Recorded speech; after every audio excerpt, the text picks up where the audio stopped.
It all started quite simply, not too long ago. My wife and I had been going through a rough patch in our relationship. You know how it is, small disagreements snowball into larger issues, and before you know it, tension fills the air. But there's something about Christmas, a time when people try to set aside their grievances and pretend everything is fine for the sake of family harmony. That was the plan for us as well. A week before the holiday, we agreed to keep things civil, no arguments, just peace. Later that same day, I overheard my wife talking on the phone. Apparently, she had made a bet with someone. Can you believe that? I didn't catch the full details of what the bet was about, and naturally, curiosity got the better of me. When I asked her about it directly, she brushed it off, saying she had made a silly wager with her friend about whether she could manage to accomplish something before Christmas. It's supposed to be a surprise for you, she added with a smile. But don't worry, I'll make sure it's worth the wait. With that, she walked off, leaving me with more questions than answers. Throughout the day, my wife spent an unusual amount of time on her phone, which only piqued my curiosity further. Then, out of the blue, she started getting ready to go out. She wasn't just throwing on her usual casual outfit, either. She dressed up, makeup, a nice coat, everything. Naturally, I asked where she was headed. To the store, she said. Just for 10 minutes, and then I'm meeting my friend. I need to pick up some things for Christmas dinner and make everything look perfect. Hopefully, we can avoid fighting even for this one day. Given how tense things had been recently, I decided not to push it. She went on to explain that after the shopping trip, her friend would be taking some photos of her in the snow for Instagram. It'll be quick, she promised. Just a little outing, and I'll be back in an hour. Meanwhile, you have an important task, cleaning the house. Can you handle that? I agreed without hesitation. It seemed straightforward enough, and I figured it might help keep things smooth between us. After she left, I called my best friend, Danny, to help me with the cleaning and to keep me company. Danny is a talker, he loves to share every detail of his life. Within minutes, he was recounting yet another disastrous Tinder date. If you've ever met someone like Danny, you'll know what I mean when I say that his stories can test your patience.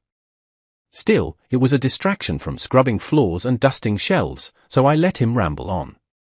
As time passed, I couldn't help but notice that my wife had been gone for over an hour.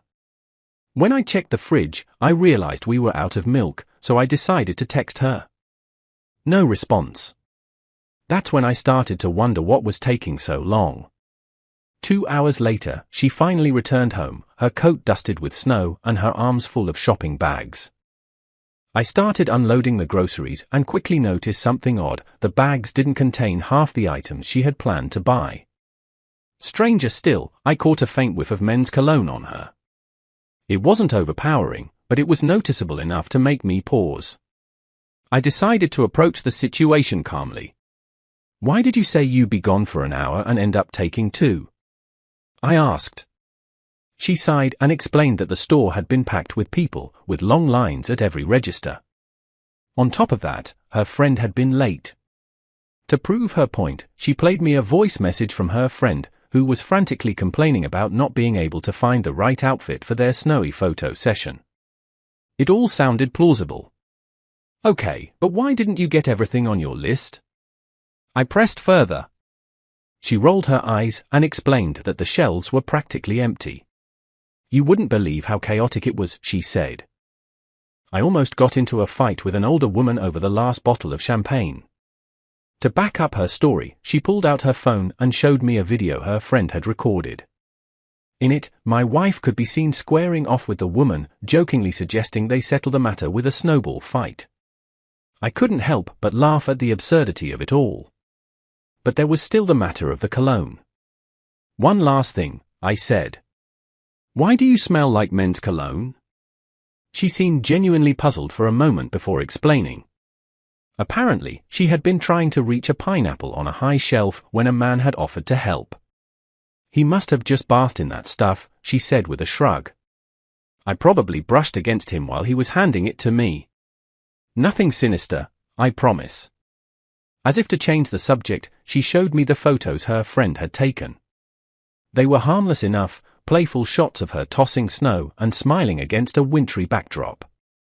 She pointed out the details in the pictures, commenting on how beautiful the snowfall had been and how they managed to capture the light just perfectly. It all seemed innocent, even if I still found the timing odd. I decided not to press further for the sake of maintaining peace. We still had a lot to prepare for Christmas, and the last thing I wanted was another argument. "All right," I said finally. "Let's unpack these groceries." As we put everything away, she started talking about her plans for decorating the house. She had bought a new set of Christmas lights and was eager to string them up around the living room. I nodded along, trying to focus on the tasks at hand. Danny, who had been quietly listening up until now, chimed in with his own stories about Christmas traditions, steering the conversation away from anything potentially tense. It helped lighten the mood considerably. The tension from earlier had eased, and for now, we returned to the task at hand, focusing on preparing for Christmas. By the time we were done unpacking, the house felt warmer, more festive, as if the small cloud of suspicion had lifted. For the moment, everything seemed back to normal, and I decided to let the day end on a good note. A little more time passed, and I decided it was time to go pick up my wife's Christmas gift. She had mentioned she wanted us to exchange something meaningful this year, and I'd had the perfect idea for a while, a custom ring with her name engraved on it.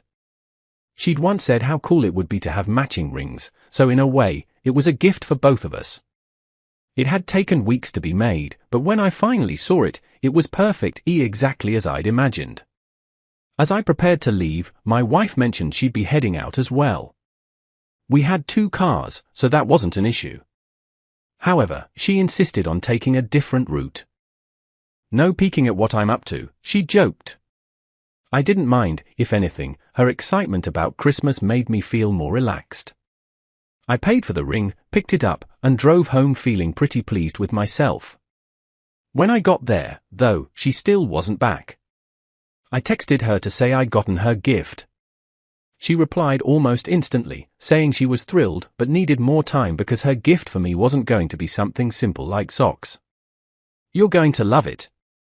You have no idea what it is," she added. Her enthusiasm was contagious, and I decided to relax for a bit, firing up the PlayStation to play basketball with the guys online. The game went on for a while, and still, there was no sign of her. Just as I started to feel a bit uneasy, my phone buzzed. It was her, saying she was on her way home.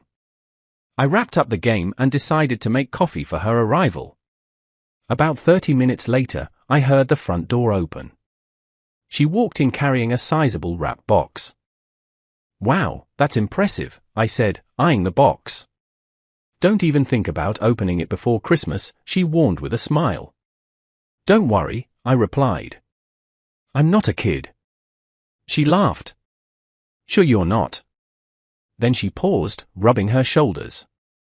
"Hey, could you grab my bag from the car? I'm so tired I just need to sit down for a minute." "Of course," I said, grabbing my coat and boots. Outside, the air was crisp, and I found her bag sitting in the passenger seat. As I reached for it, I caught a faint but unusual smell. Curious, I looked around and spotted a crumpled receipt. It read 2 pumpkin lattes. That was odd. Why would she have stopped for coffee, and who had she shared it with? I carried the bag inside and handed it to her. "Here you go," I said casually. "By the way, why were you gone so long?" "Oh, it's a bit of a story," she began. "I didn't want to get you something generic, so I drove all the way to this specialty gift shop on the other side of town. My friend recommended it, and you wouldn't believe how amazing it is. It's like a mini AliExpress in real life, with all these unique items. Look, I even recorded some videos to show you how cool it is." She pulled out her phone and played a video. In it, she was browsing through shelves filled with quirky, colorful items, narrating her excitement. "See? You'd have loved this place," she said. It did look interesting, but I couldn't shake the question in my mind. "Okay, but what's with the receipt for 2 pumpkin lattes?" I asked. She looked surprised for a moment but quickly smiled. Oh, that. The sales lady was so helpful, she stayed late past her break to help me pick the perfect gift. So, as a thank you, I treated her to coffee at a nearby cafe. We ended up chatting about husbands, Christmas, and life in general. It was nice, and she even followed me on Instagram. Look, here's her profile, she said, showing me the screen. That's thoughtful of you, I said, feeling satisfied with her explanation. Anything else I should know? Oh, definitely, she replied with a grin. She also gave me this car air freshener with a vanilla scent. You just put a few drops in the vent, and it smells amazing, perfect for the holidays. That does sound nice, I said, nodding. By the way, your gift is already under the tree. You'll get to open it on Christmas Day. She leaned over, kissed me on the cheek, and said, That's perfect. I can't wait. As the afternoon stretched on, we decided to take a break and relax with a movie. She picked out a Christmas classic, and we curled up on the couch with warm mugs of cocoa. It felt like the perfect way to wind down after a busy day, letting the holiday atmosphere fill the room. We shared laughs at the funny scenes and commented on how movies like this never get old. This is going to be our best Christmas yet, she said, leaning her head on my shoulder. I think you're right, I replied, wrapping my arm around her. The simplicity of the moment reminded me why I cherished her so much. It wasn't about the big gestures or expensive gifts, it was moments like these, where we could just be together, that made everything special. As the sun began to set, she turned to me with a sly grin. So, do you think you'll be able to wait until Christmas to open my gift? I'll try my best, I said, laughing. But if it's as good as you say, it'll be tough. She smiled and kissed me on the cheek. As I sat there, I thought about how much effort she'd put into making this holiday special. Whatever was in that big box, I knew it would be something she'd chosen with care. For now, though, I decided to let the mystery wait. Christmas morning would be here soon enough, and I had a feeling it would be one to remember. I think everyone has that one friend who knows how to ruin a perfectly good moment, right? For me, that friend is Jacob. Just as I had settled into my chair to relax, Jacob called. Hey guys, he said, sounding unusually cheery. So, my relatives are coming in from out of town, and I just realized my house is completely undecorated for Christmas. What do you think about coming over to help? I'd really appreciate it. I muted the microphone on my phone and turned to my wife. We've got a situation. Jacob's house is still bare, and he's asking for help with decorations. Should we go? She thought for a moment and then said, Sure, why not? But wait a second. Oh, no. We forgot about something. Her face lit up in realization. Remember the neighbors? They left their dog with us before going to Thailand. They asked us to take care of him, and we haven't walked him today. She was right. The neighbor's dog was quite independent and didn't need constant attention, but we had agreed to check in, top up his food, and take him out for a walk every day. In the chaos of the day, we'd completely forgotten. How about this, she suggested. You go help Jacob, and I'll take care of the dog. Does that work? Sure, no problem, I said. I grabbed my coat, got into the car, and headed to Jacob's place. When I arrived, he greeted me with his usual enthusiasm, going on about how busy he'd been and how grateful he was for the help. Man, I don't know what I was thinking, leaving everything to the last minute, he admitted. We got to work immediately. The house was a mess, with boxes of decorations scattered everywhere. It took us a good while just to sort through them and figure out where to start. There were tangled strings of lights, garlands stuffed into bags, and ornaments still wrapped in tissue paper from the year before. As we hung garlands, strung lights, and arranged ornaments, a few more friends showed up to lend a hand. Despite the chaos, there was something satisfying about transforming the house into a festive wonderland. Jacob was his usual talkative self, going on about his relatives and how they'd react when they saw the decorations. You know, my aunt loves Christmas trees, he said, pointing to a corner where the tree would go. but if it's not perfectly symmetrical, she'll let me hear about it for weeks. We all laughed, but we knew he wasn't joking. About an hour into the decorating, my phone buzzed. It was my wife. Her voice sounded tense as she said, "Hey, I can't make it to help. Something came up. Everything's fine, but I'll explain when I get home." "Are you okay?" I asked, concerned. "Yeah, I'm fine. Don't worry. I'll tell you everything later," she said. I decided not to press her further and focused on the task at hand. With the extra hands, we managed to finish decorating Jacob's house in a couple of hours. It looked fantastic, like something out of a holiday movie. We had put up a tree adorned with colorful ornaments, lights twinkled along the walls, and garlands hung from the banisters. Jacob, being the generous guy he is, handed me a bottle of expensive whiskey as a thank you gift. I accepted it gladly, packed up, and headed home. When I got back, my wife was already there. She'd brought the neighbor's dog back inside and was sitting on the couch with a serious expression on her face. I asked her what had happened. "You won't believe this," she began. "While I was walking the dog, I ran into an old friend in the park. We started talking, and then she just broke down crying. Turns out she's having major family issues. Her parents got into a huge fight right before Christmas, and she's struggling to figure out how to bring them back together. I felt so bad for her that I ended up crying too. But she's doing a bit better now, and she even gave me some cake to take home."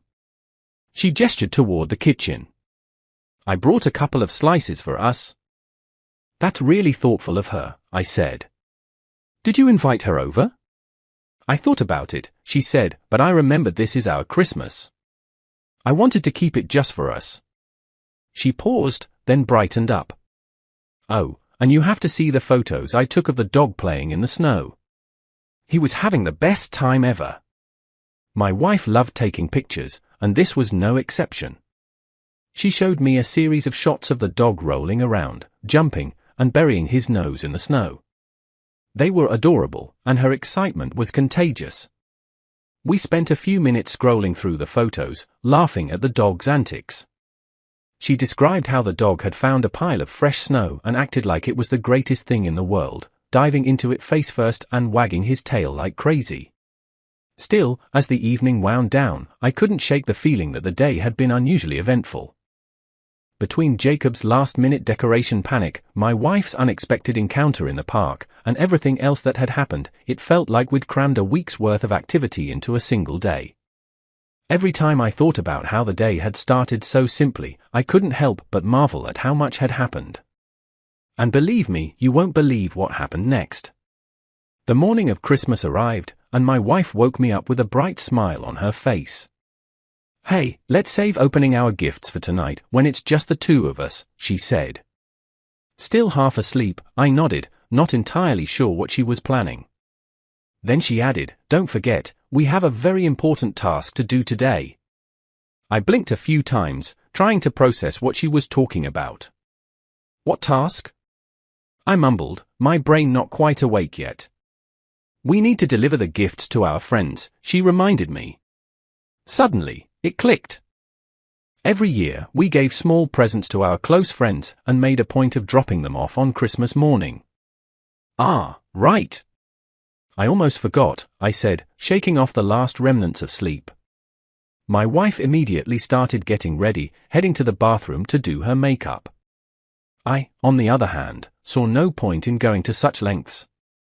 "Why are you getting all dolled up?" I asked. "Because I'm doing it for you," she replied, teasingly.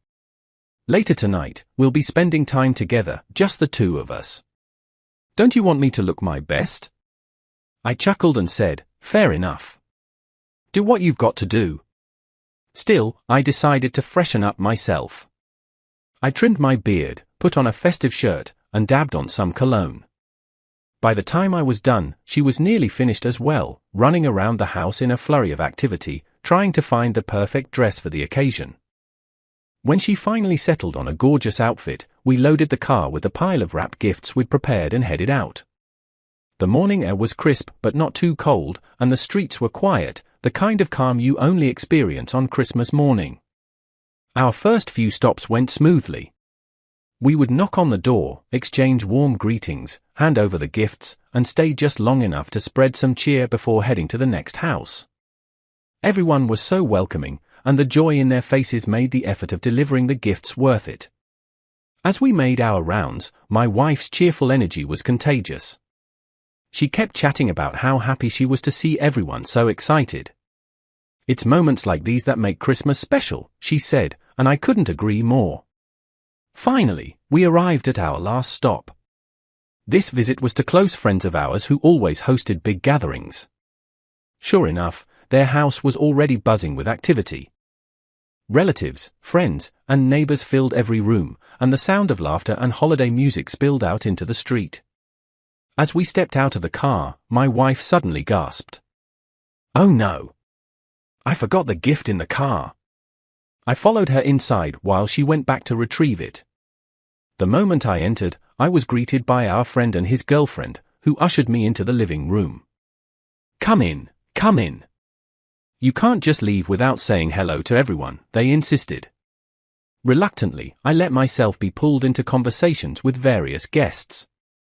My wife soon joined me with the gift, but before I could hand it over, she whispered, "I'll take care of this. You mingle and show your handsome face to the crowd." With that, she disappeared upstairs with the gift and our friend's girlfriend. Meanwhile, I stayed downstairs, chatting with people I hadn't seen in ages. The atmosphere was infectious, and before long, I found myself laughing harder than I had in months. I almost lost track of time, but eventually, I realized my wife was still upstairs. Just as I began to wonder what was taking so long, she came back down with our friends, all three of them grinning from ear to ear. "Mission accomplished," she announced. "Those Kigurumi costumes, we got them, are a perfect fit." The joy in her voice was evident, and it was clear the gift had been a hit. We stayed for a little while longer, joining in the conversations and laughter. The topics ranged from funny holiday mishaps to more serious discussions, including one particular story that caught everyone's attention. One of the guests shared a shocking tale about a couple they knew who had such a massive fight that the wife had cheated on her husband right on Christmas Day. The room fell silent for a moment as everyone processed the gravity of the situation. "That's absolutely awful," my wife said, shaking her head in disbelief. "No one deserves to go through that, especially not during the holidays. I hope they find a way to work through it, but honestly, only God can judge them." I nodded in agreement, appreciating her empathy but also wanting to steer the conversation back to lighter topics. Shortly after, we said our goodbyes and headed back to the car. As we drove home, the car was filled with a comfortable silence for a few minutes before I decided to ask something that had been on my mind. "So, what was that bet with your friend about?" My wife squirmed in her seat a little, as if trying to find the right words. "Oh, that," she said, laughing nervously. "Well, you see, it's exactly what you've been experiencing these past 2 days." When I told her all the things we planned to do for Christmas, she said there was no way I'd be able to pull it all off. So, naturally, I bet her I could. I raised an eyebrow. "And all the secrecy? That was just to mess with me?" She grinned mischievously. "Pretty much. I thought it'd be fun to see how you'd react. But honestly, you handled it way better than I expected. You didn't even seem fazed." I chuckled, shaking my head. I'll admit, I was expecting something a little more dramatic, but okay. Fair enough. With that, we pulled into our driveway. I said, I was expecting something else, of course, but all right. And with that, we went inside. Finally, it was just the two of us. After the long and busy day, my wife and I exchanged our gifts and settled down with some drinks to enjoy each other's company. The warm glow of the Christmas lights filled the room, and the sound of soft holiday music played in the background. It felt like the perfect moment. Perhaps as you listen to this, you're wondering when the real story begins. Let me tell you, it started on that very night. As the evening went on, my wife drank a bit more than usual. She laughed, joked, and eventually drifted off to sleep, resting her head on my shoulder. It was peaceful, almost too peaceful, until her phone vibrated with a notification. The screen lit up, and I couldn't help but notice the message, "Check our secret chat about the bet." The words immediately caught my attention. I didn't react at first, letting the phone sit on the table. But a few minutes later, the message disappeared, leaving nothing but my growing suspicion. If the bet was as meaningless as she'd claimed, why would they need a secret chat? And why delete the message? An old memory came back to me. I had once known the password to her phone but had never had a reason to use it. Tonight, for the first time, I felt compelled. I carefully shifted her off my shoulder, laying her down on the couch, and picked up her phone. Quietly, I stepped into the bathroom and locked the door. With the phone in hand, I hesitated. A part of me didn't want to know what I might find, but another part knew I had to. I unlocked her phone and started scrolling through her messages. It didn't take long to find a link to a secret chat, a browser-based group conversation. My heart raced as I opened it. Inside the chat, I found messages between my wife, her friend, and a few others. At first, the conversation seemed innocent enough, until I scrolled further. That's when I saw the real topic of their discussion, their bet. And it wasn't about completing errands or holiday tasks as she had led me to believe. The bet was about whether my wife could cheat on me 4 times during Christmas. I was stunned. My stomach churned as I continued to read. The messages were explicit and detailed. Her friend, who was also married, had made the same bet with her husband. The two of them had turned their marriages into a game, comparing notes and sharing stories about how they had managed to deceive their spouses. My wife wasn't just participating, she was fully involved. The more I read, the angrier I became. The first incident was during her supposed trip to the grocery store. It turned out her elaborate excuses had been carefully planned. She had cheated on me with an acquaintance who worked at the store, right in the storage room. Her carefully rehearsed stories about lines and chaos at the store were nothing but lies. The second incident occurred during her so-called gift shopping trip. She had claimed to travel across town to buy something special, but instead, she had visited her ex-boyfriend. According to the chat, she had told him that she was already divorced from me. They'd spent hours together, and she had slept with him. I couldn't believe how easily she had fabricated an excuse and made me believe it. The third incident was when she had offered to walk the neighbor's dog. While I was decorating Jacob's house, she had taken the dog to a neighbor who lived on the other side of the park. There had been no friend in the park and no emotional encounter. Instead, she had cheated on me again, this time with that neighbor. The cake she brought home? It had come from him. The final betrayal happened earlier that very day. When she went upstairs to deliver the gift, she had involved herself in a love triangle with my friend and his girlfriend. The thought of it made me feel physically sick. How could she smile and act as if nothing had happened? I took screenshots of every message, saving the evidence to my phone. My hands shook as I went through each detail. I needed to know everything, no matter how painful it was. Her actions were beyond anything I could have imagined, and her friend was equally guilty.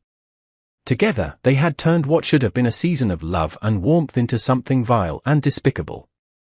Once I had all the proof, I put her phone back and returned to the living room. She was still sleeping soundly, completely unaware of what I had just discovered. I sat down, staring at the twinkling Christmas lights, and let my thoughts race. Rage, betrayal, and disbelief all flooded through me. I knew one thing for certain, I wasn't going to let this go. I wasn't just going to confront her, I was going to ensure that everyone involved paid for what they had done. My wife's betrayal wasn't just a personal attack on me, it was a calculated series of actions that showed complete disregard for our marriage and everything we had built together. The others who had helped her, whether directly or indirectly, weren't going to escape accountability either. Her friend, her ex-boyfriend, the neighbor, even my so-called friend, they were all going to feel the consequences of their actions. With the evidence in hand and a plan forming in my mind, I resolved to take action. I wasn't going to let this be just another story of infidelity. It was time to prepare, to strategize, and to ensure that they all faced the fallout of their choices. I will prepare to destroy not only my wife's life but also the lives of everyone who helped her in this. The first thing I did was call my lawyer. I explained that I wanted to secretly file for divorce. My goal was to ensure my wife never saw it coming until everything was finalized. To buy some time, I told her that the gift she'd received wasn't the main one and that another, more special gift would be arriving later. Her face lit up with excitement, and she said she couldn't wait to see it. I promised to let her know when it was ready and added that I needed to refuel the car, giving me an excuse to leave the house. As soon as I was in the car, I called the husband of my wife's friend, the one who had initiated the bet. I explained everything I had discovered, including the messages and the details of their affair. I made sure to tell him not to mention that the information had come from me. I've still got my own plans to handle my wife, I said. He assured me he'd take care of his own situation and thanked me for letting him know. Next on my list was the man from the supermarket. It didn't take much effort to get him fired. I simply called the store's management and reported that inappropriate behavior had taken place in the storage room on the day in question. I suggested they check the security footage for confirmation. A few hours later, I received a call back. The manager informed me that the man had been terminated. Hearing that brought me a sense of satisfaction, one less person to escape the consequences of their actions. Then there was the neighbor. This one required a more calculated approach. We had spoken casually in the past, and I knew he had a wife and 2 kids. I also knew he was involved in some questionable activities, including buying firearms at suspiciously low prices. My first move was to send his wife all the incriminating messages. She called me almost immediately, thanking me profusely and saying she had suspected something for a while but hadn't been able to prove it. My second move was to anonymously report his illegal activities to the authorities. I filed a detailed complaint, including everything I knew about his shady purchases. It would take some time, but I was confident it would create serious problems for him down the line. After dealing with the neighbor, I turned my attention to my wife's ex-boyfriend. I hadn't heard much about him in years, so I did some digging on social media. It didn't take long to find his Instagram profile, where he had several pictures with a woman who appeared to be his fiancée. Curious, I clicked on her account and saw a story about their upcoming wedding preparations. The hypocrisy was staggering. This man, who was about to get married, had spent a day with my wife under the guise of buying a wedding suit and had used that opportunity to cheat on his fiancée. I decided to send her all the screenshots of their messages. Her response was immediate. She thanked me for exposing the truth and shared her side of the story. She confirmed that he had told her he was going suit shopping but now realized he'd used the time to sleep with my wife. In the end, I felt a sense of grim satisfaction. Not only had I uncovered his deceit, but I had also prevented another marriage built on lies. As the day unfolded, I found myself reflecting on how each person involved had made choices that showed complete disregard for the people they claimed to care about. It wasn't just about me anymore. It was about revealing the truth and holding everyone accountable for their actions. Finally, I turned my attention to my so-called friend and his girlfriend. This situation was trickier because they had both been complicit in the betrayal. However, I knew that his family was deeply conservative and extremely religious. I still had his father's number from when I had helped them with a home renovation project. I decided to call him and send him the evidence of their involvement. The reaction was swift and brutal. His father's voice trembled with a mix of anger and disappointment as he said, "Now, I can no longer call him my son." Those words told me everything I needed to know. The fallout in their family would be immense, and I felt no sympathy for the chaos my so-called friend had brought upon himself. When I returned home, my wife was visibly shaken. She was trying to maintain her composure, but it was clear that the events of the day had left her rattled.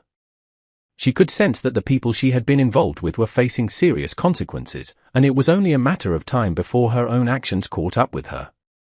Her hands trembled slightly as she went about her usual routines, avoiding eye contact with me as much as possible. The air was thick with tension, and I could tell she was on edge, waiting for the moment when everything would come crashing down. She knew her turn was coming, but she had no idea when or how. As the evening progressed, I decided to push the boundaries a little further to see just how nervous she was. I casually mentioned that I'd had an interesting day and had run into a few people who seemed oddly flustered. Her reaction was immediate. Her face paled slightly, and she stammered out a vague response about how people can be unpredictable during the holidays. "It's funny, isn't it?" I said, leaning back in my chair. "How some people's secrets always seem to come out at the worst possible times?" She nodded quickly, trying to change the subject, but her unease was impossible to miss. I continued to play my role, acting as though nothing was out of the ordinary. Let her stew in her anxiety, I thought. She deserved every second of it. But I wouldn't confront her just yet. Not until the divorce papers were ready. Only then would I deliver the final blow and watch her world crumble around her. Every interaction between us became a silent battle. She would try to gauge how much I knew, while I carefully concealed my knowledge, letting her spiral further into paranoia. She started checking her phone more frequently, almost as if expecting bad news to arrive at any moment. I caught her glancing at me nervously more than once, her hands fidgeting as she tried to keep up appearances. Meanwhile, I was meticulously documenting every step of my plan, ensuring that when the time came, I would have irrefutable proof to back up my actions. The screenshots, the messages, the details of every lie she had told, all of it was carefully organized and stored. I wasn't just preparing for a confrontation, I was preparing to dismantle the facade she had built. The weight of her own guilt was starting to show. She began to make small mistakes, forgetting things she usually remembered, misplacing items around the house, and even snapping at me over trivial matters. It was as if the walls were closing in on her, and she knew there was no escape. But I wasn't ready to end the game just yet. Let her know that the end was near, but let her wait in uncertainty. That was the least she deserved for what she had done. And so, I waited, keeping my composure and maintaining the charade, knowing that her reckoning was only a matter of time. When my lawyer finally called and told me that the divorce papers were ready, I felt a sense of grim satisfaction. It was time to bring this chapter to a close. I placed the documents in a box, carefully wrapped it as if it were the most thoughtful gift, and prepared myself for the confrontation. As I drove home, I rehearsed what I would say, but nothing felt quite right. In the end, I decided to keep it simple. When I walked through the door, my wife greeted me with her usual cheerful demeanor, but I could see the nervousness behind her eyes. She had been walking on eggshells for days, clearly aware that the world around her was crumbling. I handed her the gift box with a wide smile and told her how much I loved her. Her face lit up, though her hands trembled slightly as she took the package. "What's this?" she asked, trying to sound casual. "Just a little something special for you," I replied, keeping my tone light. I gestured for her to open it, and she eagerly tore off the wrapping paper. As soon as she saw the contents, her expression shifted from excitement to horror. Her face turned pale, and she clutched the documents as if they were burning her hands. The silence that followed was deafening, broken only by her sudden outburst. "Please, no. I'm begging you. I don't want to be next," she screamed, her voice cracking with desperation. Tears streamed down her face as she collapsed onto her knees, pleading for me to reconsider. But her words didn't move me. She had made her choices, and now she had to face the consequences. Her actions had destroyed our marriage, and there was no coming back from that. She continued to cry, repeating over and over how sorry she was, but all I could think about was the betrayal, the lies, the manipulation, the utter lack of respect for what we had built together. "You knew what you were doing," I said coldly. "You knew every step of the way, and you still went through with it. Now, you're just facing the consequences." Her sobs grew louder as I began gathering her belongings. I didn't care about the mess or the chaos. I stuffed her clothes into suitcases, plastic bags, whatever I could find, and tossed them out onto the front lawn. Her cries grew more frantic with every trip I made back and forth from the house. "Please, stop. Let's talk about this," she begged, clinging to the doorframe as I made another trip. "We're done talking, I replied, my voice steady and unwavering. Go stay with your mother. You're not welcome here anymore. Eventually, she realized that her pleas were falling on deaf ears. She grabbed her things and stumbled to her car, still sobbing uncontrollably. As she drove away, I felt an overwhelming sense of relief. For the first time in days, the house was quiet. The tension that had hung in the air like a storm cloud was finally gone. The next time I saw her was in court. The divorce process was grueling, endless paperwork, heated arguments, and constant back and forth between lawyers. She fought hard, trying to salvage whatever she could, but the evidence was stacked against her. I had every message, every photo, every detail of her infidelity. It was undeniable, and the judge saw that. The proceedings dragged on for months, each hearing more exhausting than the last. But in the end, justice prevailed. The divorce was finalized in my favor, and she left the courtroom defeated. I walked out feeling lighter, as though a massive weight had been lifted from my shoulders. With the legal battle behind me, I decided it was time to make a fresh start. The first thing I did was change the locks on the house. I wanted no lingering traces of her in my life. Then, I took some much-needed time off work and headed to visit my family. When I arrived, they welcomed me with open arms, offering the kind of warmth and support I hadn't felt in months. It was exactly what I needed. I invited a few close friends as well, and together we celebrated Christmas properly. We laughed, shared stories, and enjoyed each other's company without the shadow of betrayal looming over us. As I sat by the fireplace, surrounded by people who genuinely cared about me, I couldn't help but reflect on how drastically my life had changed in just a few days. The betrayal had been devastating, but it had also been a turning point. It forced me to confront the truth and take control of my own happiness. Meanwhile, my ex-wife's life had taken a very different turn. The fallout from her actions had been swift and severe.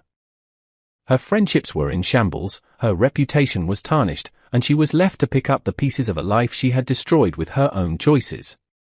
I didn't take pleasure in her suffering, but I couldn't deny the sense of justice it brought.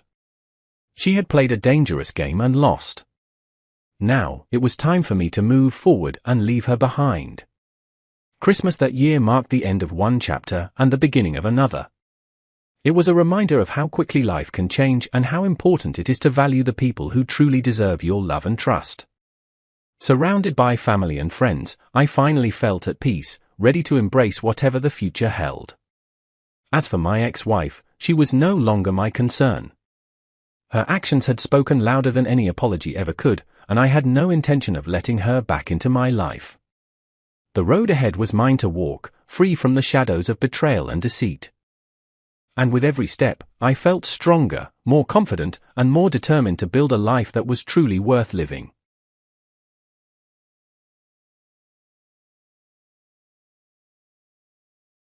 Caught my cheating wife and her sister's husband in a shocking act, leading to an explosive revenge. The internet changed how we lived. Suddenly, everyone wanted a computer, including my family. We finally got one a couple of years back. Initially, it was a novelty. My wife used it for email and games, while the kids used it for homework and gaming. I browsed the web and watched adult content. I often worked late, leaving the factory at midnight. Unlike many guys, I headed straight home. Alone in the quiet house, I'd sit at the computer. Eventually, I got bored and started reading stories online. I became intrigued by tales of infidelity. These stories made me suspicious of my wife. I started scrutinizing her behavior, even arguing with her. Despite her reassurances, I couldn't shake my doubts. I read less over time, but the thoughts lingered. I even wondered about my own reactions if I caught her cheating. Would it turn me on? Discussing this with Deb only led to more questions. Our relationship had begun innocently enough, but doubt crept in. Deb's sister Sandy had a reputation for promiscuity. Though I'd been wild in my youth too, Sandy's behavior was on another level. Her carnal exploits were well known, including involvement in ménage à trois.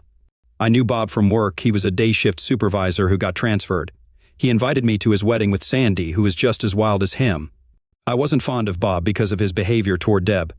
Despite Deb's reassurances, I made it clear I'd protect her from him. We agreed to keep our past relationships private due to jealousy. Our conflicting work schedules strained our marriage. I didn't want to encounter someone Deb had slept with, nor did I want to admit I had been with her sister when our kids were young.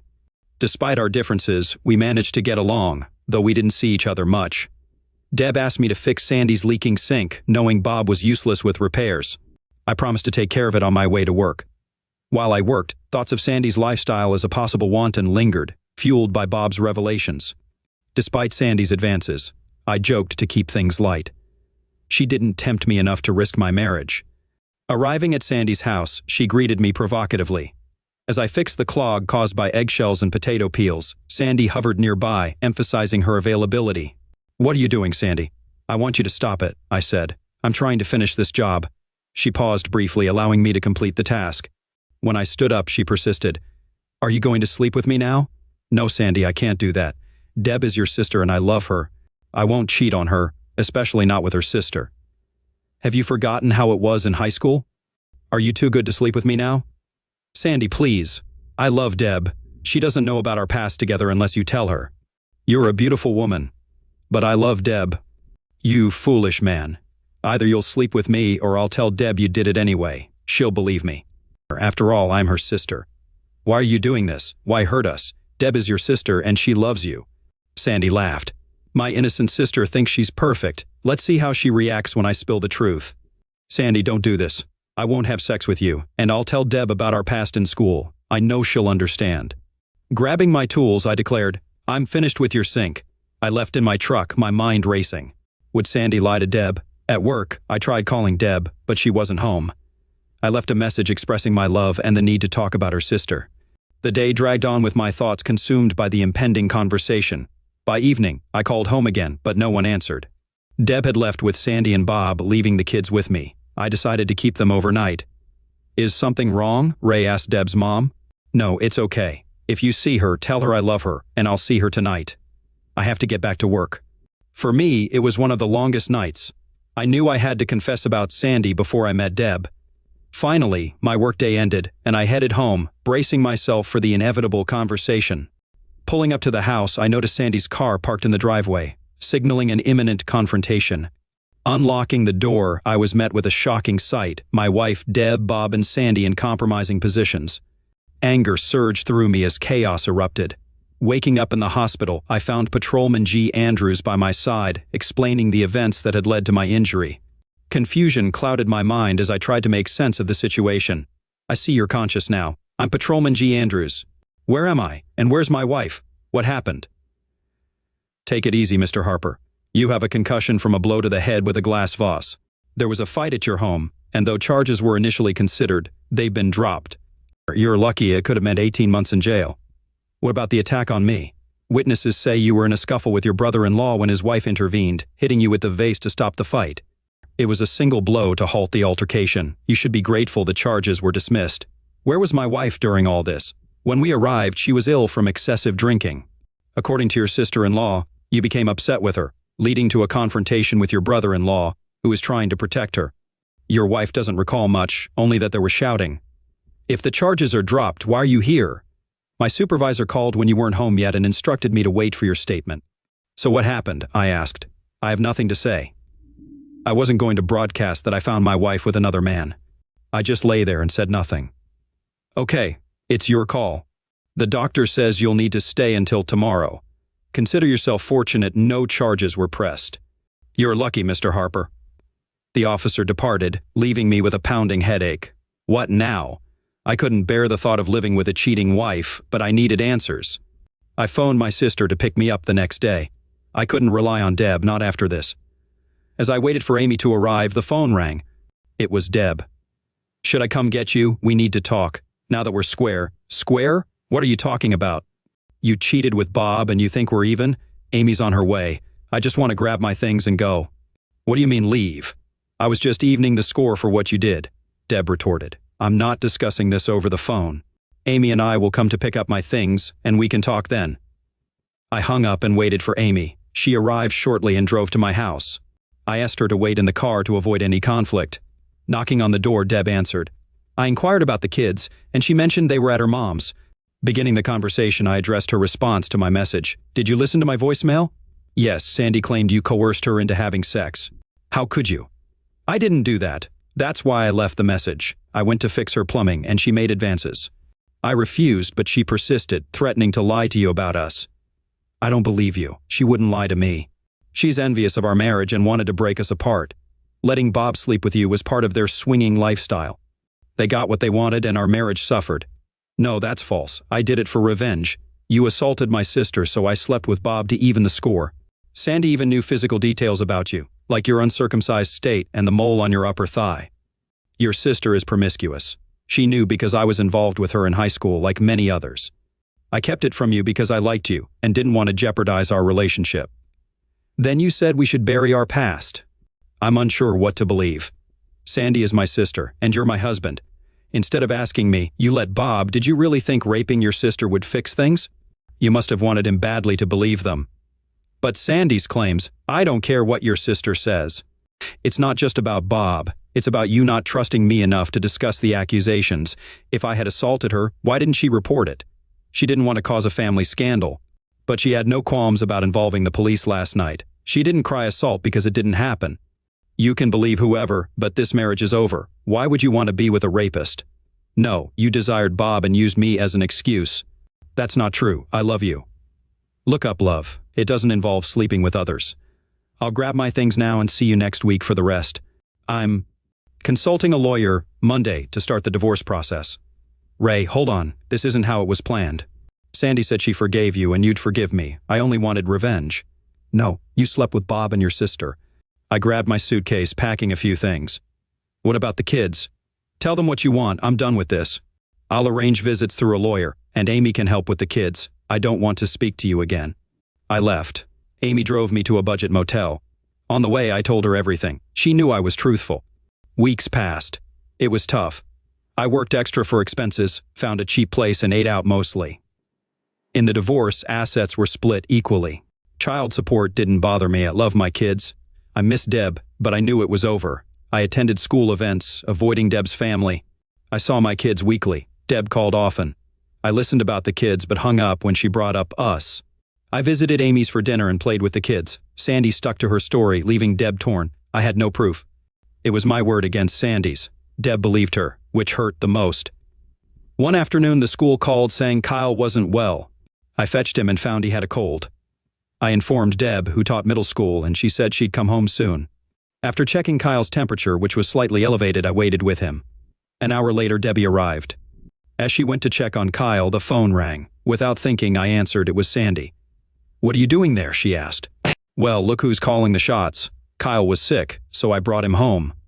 Thanks for ruining our marriage. I recorded the conversation, forgetting the answering machine was on. Is he okay? Why do you care? You're the reason his parents split. Ray, things got out of hand. You knew we were wanton, and Bob wanted your wife. If you had just slept with me, none of this would have happened. But instead, you came home and started a fight. You accused me of assault and made Bob assault Deb. What kind of sister are you? Bob didn't force her. She willingly slept with him, and she'd probably do it again. She was drunk, and you filled her head with lies, then watched your husband violate her. Ray, you can't prove anything. I warned you Deb would believe me. If you need some action, call me. Tell Deb to ring me later. Hope Kyle feels better. She hung up, and I turned off the recorder. Debbie asked who called, and I told her it was Sandy, her angel sister who never lies. What'd she want? Deb asked. I recorded her message. She said to call her back. See you in court Thursday. I guess it's our Freedom Day. Don't forget to listen to the message, I said, heading to my truck. My phone rang persistently on the way home about 10 times. When I finally answered, it was Debbie, apologizing, claiming Sandy told her the truth about not being assaulted. Good to know, but it doesn't change my mind. You slept with Bob without giving me a chance to explain. Despite telling you the truth, you chose your sister's tale, thinking I was a rapist. I loved you, maybe always will, but I also hate you for what you did to our family and the distrust you had for me. On Thursday, I took 2 days off work, signed the divorce petition at my attorney's office, and left before Deb arrived. Depressed, I went to the neighborhood bar where I saw Bob. Without hesitation, I punched him repeatedly until I was pulled away by others. Dragged off by the police, I was taken to jail.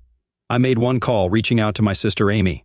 I confessed my actions and insisted she shouldn't post bail. I'd face my sentence. Tears flowed when we hung up.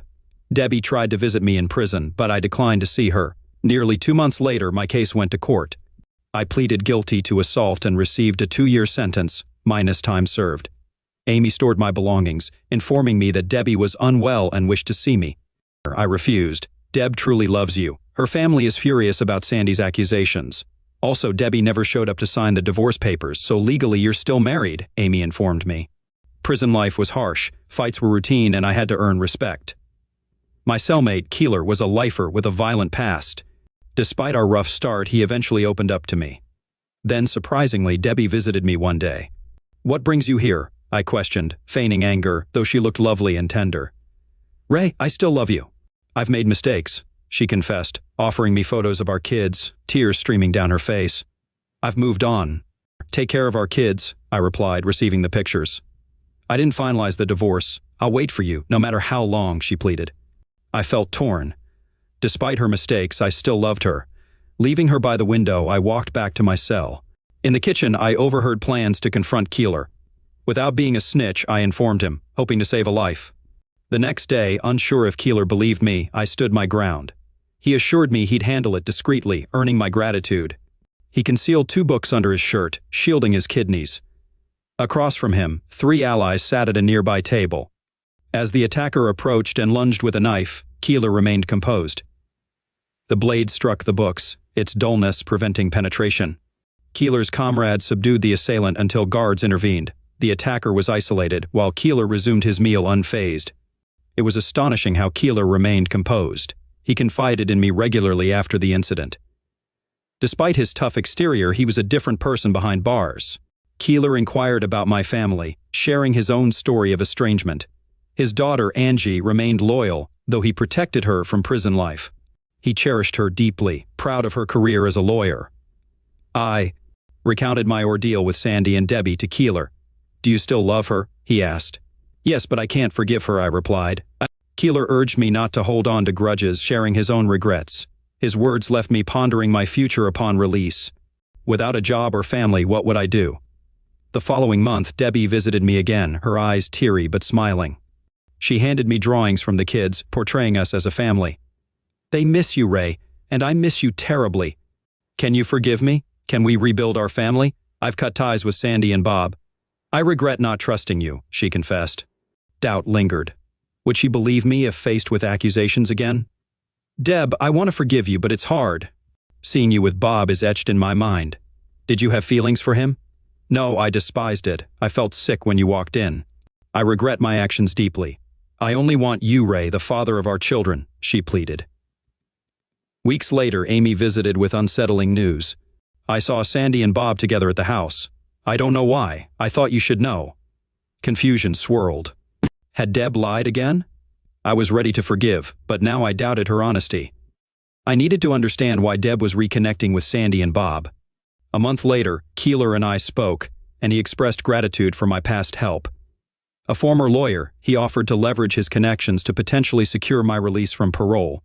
Though uncertain, I trusted him. Keeler's integrity stood firm, despite his criminal background. I respected his stature and refrained from probing further, choosing to accept his word. A few weeks later, I was summoned to the warden's office for the parole board meeting. The prison governor was the first to address me. "Mr. Harper, we have a parole application for you. After reviewing your file, we noted your initial struggle to adjust. Is that accurate?" "Yes, sir. I found prison life challenging, but I tried to adapt." "If released early, where would you live and work?" the governor asked. I had to think quickly, realizing the importance of my response. "Well, sir, my sister and her husband offered me a place to stay, and my previous employer expressed willingness to rehire me." "Aren't you married, Mr. Harper?" "Yes, sir, but we were in the process of divorce when I was sentenced. I'm uncertain about our future." "We appreciate your candor. We knew about your marital status and wanted to gauge your honesty. Regarding recidivism, we're cautious about early releases. I assure you I'm committed to staying out of prison. Return to your cell, Mr. Harper. We'll notify you of our decision by month's end." "Thank you, sir, for considering my parole." Back in the cell, Keeler inquired about the meeting. I shared my responses and asked if he had any involvement. "You never know, but if you're released early, I'll expect a weekly box of cigarettes on my account." He chuckled. A few days later, Debbie returned, mentioning a parole board representative had visited. "Are you getting paroled?" she inquired anxiously. "What did they say?" I nervously questioned. They asked about our living arrangements and if you'd be staying here, she replied, adding, I'd love to have you back. Changing the subject, I queried about her interactions with Sandy and Bob. She's my sister.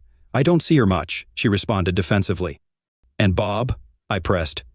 Why all the questions? She retorted, visibly uneasy. You promised not to see Sandy, yet they were here together. Did something happen with Bob again?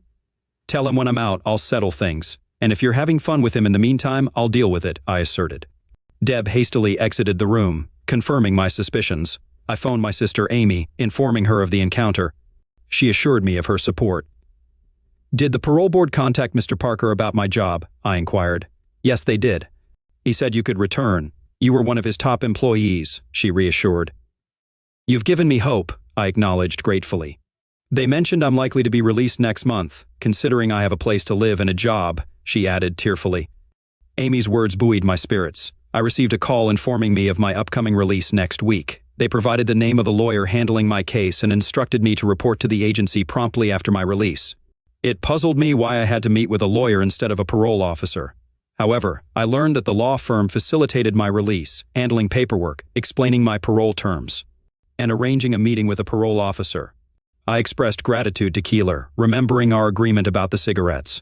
Regardless of his involvement in my parole, the prospect of freedom was worth a weekly box of cigarettes. As I stepped outside the gate, my sister Amy awaited me, tearfully. We shared a hug and a brotherly kiss. Inside Amy's house, her husband welcomed me warmly. Amy mentioned that Debbie, after consulting with a lawyer while I was incarcerated, had initiated the divorce proceedings. It seemed my suspicions about Deb were confirmed, yet now I was a free man. Knowing I needed to arrange visitation with my kids, I called Deb's house beforehand to ensure she was available. I clarified that I sought no trouble and suggested we discuss arrangements on her porch. Reluctantly, she agreed, warning of involving the police if there was any disturbance. As I arrived at the house, my children rushed to me, shouting, "Daddy, Daddy, you're back!" I embraced them tightly, feeling the depth of my longing for them. After a brief chat, I urged them to ride their bikes, recalling how their mother and I used to watch them from the porch. "Debbie, these kids are mine too. I want to be a part of their lives," I asserted, frustrated by her dismissive attitude. I was willing to forgive. But you went back to Bob and Sandy. I won't tolerate exposing my children to their lifestyle, I warned sternly, emphasizing the seriousness of my intent. Debbie insisted she wouldn't subject the kids to that lifestyle and claimed she had changed. Actions speak louder than words, I reminded her skeptically. After bidding my kids farewell, I discussed their well-being and promised to spend more time with them once I found a nearby apartment. As I left, a sense of unease settled over me, knowing I needed legal guidance in this complex situation. I hadn't spoken to the lawyer who secured my parole. Approaching the receptionist, I presented the card from the parole board. "May I see Mr. Ajay Brady, please? I have an appointment." "I'm Ray Harper," I stated. The receptionist assured me Brady would see me shortly and directed me to take a seat. While waiting, I wondered if she had said, "Miss Brady." The card indicated Ajay Brady, so I assumed it was a man. Lost in thought, I was taken aback when a stunning woman in a dark blue suit approached. She greeted me with a smile, dimples, and shoulder-length dark hair. As she extended her hand for a handshake, she introduced herself as Ajay Brady. "Ray Harper, I presume?" she said. "I've been asked to review your case. From what I've gathered, you didn't receive fair representation. Let's discuss further in my office," she added, instructing the receptionist to hold calls. "Yes, Miss Brady," the receptionist responded. I followed her into her office. If she had asked, I would have followed her anywhere. She was strikingly beautiful. "Well, Mr. Harper, we finally meet," she said. "Please call me Ray," I replied gratefully. "I owe you my life, but I'm curious, why me?" "A friend of mine asked me to look into your case," she explained.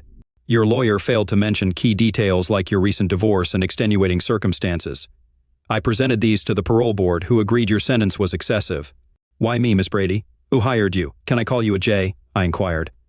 "Look, Ray, a friend asked for my help, and I delivered. Knowing who hired me isn't crucial, and yes, you can call me Ajay," she replied. "There are some things we need to discuss," she added. "Would you join me for lunch?" I asked. "I don't usually meet clients outside the office," she replied. "It's not a date, just lunch," I clarified. "All right, Ray, let's call it a business meeting over lunch," she agreed, flashing a smile. "I'll let Mary know we're leaving, and then we can go." I watched her rise. She exuded a rare blend of charm and professionalism for a lawyer. We dined at a tranquil restaurant. Over lunch, she briefed me on meeting my parole officer, regular visits, adherence to rules, and staying clear of trouble. "Angie, share something about yourself," I requested. Ray, discussing my personal life with a client wouldn't be appropriate, she responded. Your smile is captivating, I complimented, prompting her to blush. Tell me about your legal background, I persisted. She revealed her scholarship, acquired law degree, and experience in criminal law. As we ate, Angie lingered in my thoughts. Will I see you again? I inquired. Return next week for paperwork with your parole officer. We can have lunch then, she agreed, softening slightly. After lunch, we returned to the office. When she extended her hand, I held it briefly, pondering her thoughts. We bid farewell, and I eagerly anticipated our next lunch. Her secretary's smile hinted at the rarity of such interactions, a testament to Angie's uniqueness. I returned to work, swiftly completing tasks as if it were second nature. My colleagues seemed to regard me with newfound respect, and no one dared to challenge me. For 2 consecutive Mondays, I met with Angie, initially maintaining a professional relationship. However, by the 4th week, she informed me that our business collaboration had ceased. Are you still my lawyer? I inquired. Certainly. Call me if you encounter any issues, she assured. Angie, I regret to inform you that I must terminate our arrangement, I confessed. Terminate, after all I've done to assist you? She exclaimed. Yes. I desire more than a professional connection. I want to take you on a genuine date, get to know you better, I expressed. Ray, I'm conflicted. There's an attraction, but what will people think? She pondered. I don't care about perceptions. Just join me once. If it doesn't feel right, we won't repeat it. Let's follow our hearts, I urged. After hesitation, she reluctantly agreed. I'll go, but don't expect anything more, she cautioned. Surprised by her own words, Angie agreed. On Saturday, we took a drive. I borrowed a car from my sister, opting not to use my old truck. Arriving at her townhouse, I was greeted by a stunning woman as she opened the door. Despite individual perceptions, to me, she appeared breathtaking. Resisting the urge to embrace her immediately, I reminded myself to act as a gentleman, though it wasn't easy. At a fancy restaurant, we enjoyed wine followed by dinner. Afterward, we conversed while listening to music. Angie, tell me about yourself. Where did you grow up? I noticed your last name differs from your father's, I inquired. You know my story, Ray. My parents' relationship was troubled, ending in my father's incarceration for the past 14 years. Raised by extended family, I, the youngest, was only 14 when it all unfolded. It was a difficult time. Despite loving him, my siblings couldn't forgive our father for his actions. I harbored guilt for revealing my mother's infidelity to him. Perhaps if I had stayed silent, things might have been different, Angie confessed. Angie, you shouldn't blame yourself for your mom's deceit or your dad's imprisonment. You were just a child trying to do the right thing, I reassured her. After my father was incarcerated, I resolved to attend college and pursue a career in law, hoping to assist him with a lighter sentence. That's why I specialized in criminal law. Despite my efforts, there wasn't much I could do for him, Angie explained. As for your question about my marital status, I wasn't married long, and it's not something I want to discuss, she replied with a smile. Ray, can we table this conversation for another time? I'm enjoying our evening together, and I'd rather not dwell on these topics. Would you like to dance? She suggested. I'm not much of a dancer, but I'd love to hold you close, I responded. As we danced, I embraced Angie, cherishing the moment. Ray, I have trust issues, especially with men, due to my social circles. I'm just being upfront with you. If it weren't for my father's intervention, I might not have agreed to this date, Angie admitted. I'll make sure to send your father some extra cigarettes, I joked. Angie, you mean a lot to me, and I'll do whatever it takes to earn your trust. If I overstep, just let me know, and I'll respect your boundaries, I promised. When I dropped her off that night, I kissed her at the door, leaving her in silence. She kissed me again and leaned back. Can I come in, Angie? Not today, Ray. It's too soon. Maybe next Saturday. That could work. Give me a call on Thursday. I returned home filled with happiness. We got together the next 2 Saturdays. During our time together, she opened up more. Ray, I want you to know me better if we're going to keep seeing each other. I won't hide anything. I've been married before, as I mentioned. It happened during my freshman year of college. My boyfriend and I thought we were in love, so we got married after I got pregnant. But we soon realized we were too young, and the marriage failed.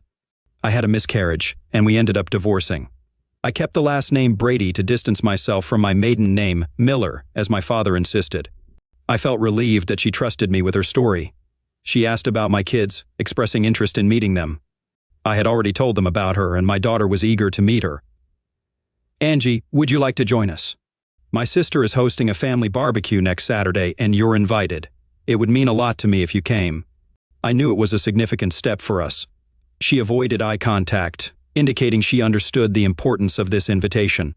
After a deep breath, she looked at me and kissed me passionately, a first for us. Pulling back, she took another breath. "Okay, Ray, I'll come. What can I bring?" I wasn't sure what women typically brought to these gatherings, so I suggested Amy could discuss it with her. When I informed Amy about Angie attending the party, the guest list expanded. Everyone wanted to meet her. My parents, cousins, aunts, and uncles all showed up. Angie offered to make potato salad. Amy mentioned how sweet Angie sounded on the phone, hinting at her hopes for our relationship. Every weekend, I visited Deb's house to pick up my kids. We'd either hang out at Amy's or do something fun together. I asked about their mother respectfully. Kyle mentioned she was dating a man, which concerned me initially, but Kayla reassured me he was their school teacher named Pat. He had lost his wife to leukemia and had moved to start anew. He had a daughter their age, whom Kyle and Kayla liked. "I need to tell you something, Deb. Your deceit and infidelity destroyed us. If you value this man, treat him right. Most importantly, be truthful with him. Don't repeat the same mistakes you made with us." Pat cares for our children and treats them well. He's aware of your existence and acknowledges you as their father. I hope things work out for us. I hope I haven't tarnished your future relationships, Ray. You're a decent man, and I believe you'll find the right partner. I'm just sorry for the pain I caused you, Deb said, sounding sincere. After bidding farewell, I drove home. I rented a small apartment about a mile from Deb and the kids. I opted for a 2-bedroom place so the kids would have a spot when they were with me. I still swung by Amy's a couple of times a week, usually for a meal, but I enjoyed visiting them too. As the barbecue day arrived, I felt anxious. Waiting outside, I felt immense relief seeing Angie's car pull up. She greeted me with a smile, offering a bowl of potato salad. "Make sure to have some," she teased. She looked stunning. I couldn't see her any other way. Being with her made me feel elated. I realized I had fallen for her, even though we'd only shared kisses. Some things you just know. I hoped she felt something for me too. Introducing her as my good friend, I watched as she mingled with everyone. Mom and Dad instantly took a liking to her. Dad even quipped, "Don't let her get away, Ray. We already adore her and we barely know her." Angie glanced at me and smiled. When I introduced her to Amy, their mutual glance seemed like positive reinforcement. "Ray, I never mentioned this, but I encountered your sister during the parole interviews. I didn't bring it up as it wasn't relevant until now. I never anticipated we'd become acquaintances. I assured you of my honesty, which is why I'm disclosing this now. Amy and I hadn't communicated since your parole until she contacted me about the potato salad," Angie explained. "Have you conversed with anyone else I should be aware of?" "Yes, I've spoken to Deb, your ex-wife Sandy, and Bob naturally. Additionally, I liaised with your employer to secure your position considering those involved in the bar incident and your arrest. I handled all of this as your legal representative. I never foresaw developing feelings for you, especially without meeting. I regret not divulging this earlier, but as your attorney, I needed to ascertain the truth before fully supporting you. If you want me to depart, please say so, and I'll oblige." "Leave? Leave." All I heard was your declaration of love for me. I embraced her with a kiss, followed by a hug, and then introduced her to the rest of the family. I informed Angie I'd return shortly, as I needed to pick up the kids who were eager to meet her. Upon my return, Kayla approached and introduced herself to Angie. "Hi, I'm Kayla. Are you Daddy's girlfriend? You're really pretty, just like Daddy said." "Hi, Kayla. You can call me Angie or AJ. You're a very pretty girl, too. It's really nice to meet you." Kayla then said, "Come meet my older brother. He's 10 and a bit shy around girls. Kyle, this is AJ, Daddy's friend." I observed Kyle shaking Angie's hand. She knelt down to chat with the kids at their level. The way they interacted indicated they were likely to become friends. I joined them, and Kyle, not typically talkative, told me, "We like her, Daddy. She's so pretty and sweet." Angie simply glanced at me and smiled. The barbecue was fantastic. As the evening progressed, while chatting with Angie, Kyle and Kayla approached us. "Dad, remember you mentioned going to the amusement park in 2 weeks? Can Angie come with us? That way, when Kayla and I ride the attractions, you'll have someone to talk to." I attempted to convey to Kyle that such inquiries should be made in private. Angie might have other commitments or might not enjoy amusement parks. He glanced at Angie and apologized. "Sorry, Angie. I didn't realize you weren't fond of amusement parks." Angie chuckled and knelt down, addressing Kyle. "Sweetheart, what your daddy means is that those questions are better asked to him privately, not me. As for amusement parks, I adore them and would love to go if it's all right with your daddy. Perhaps you and I can enjoy the roller coaster together." Sure enough, we all headed to the amusement park, where the kids eagerly rode every attraction. Angie kept her promise to Kyle and rode the roller coaster with him, as well as the Ferris wheel. On our way back, Kayla remarked, "Dad, you should get a car instead of your truck. Angie can't always use hers. We won't all fit in your truck." We chuckled at Kayla's observation, realizing she was correct. Over the following weeks, I didn't see much of Angie. Work kept me busy on weekends, and she had court obligations. Although we spoke on the phone occasionally, it wasn't the same. One Saturday, I picked up the kids, and we decided to visit Chuck E. Cheese's, a pizza place with various games and prizes.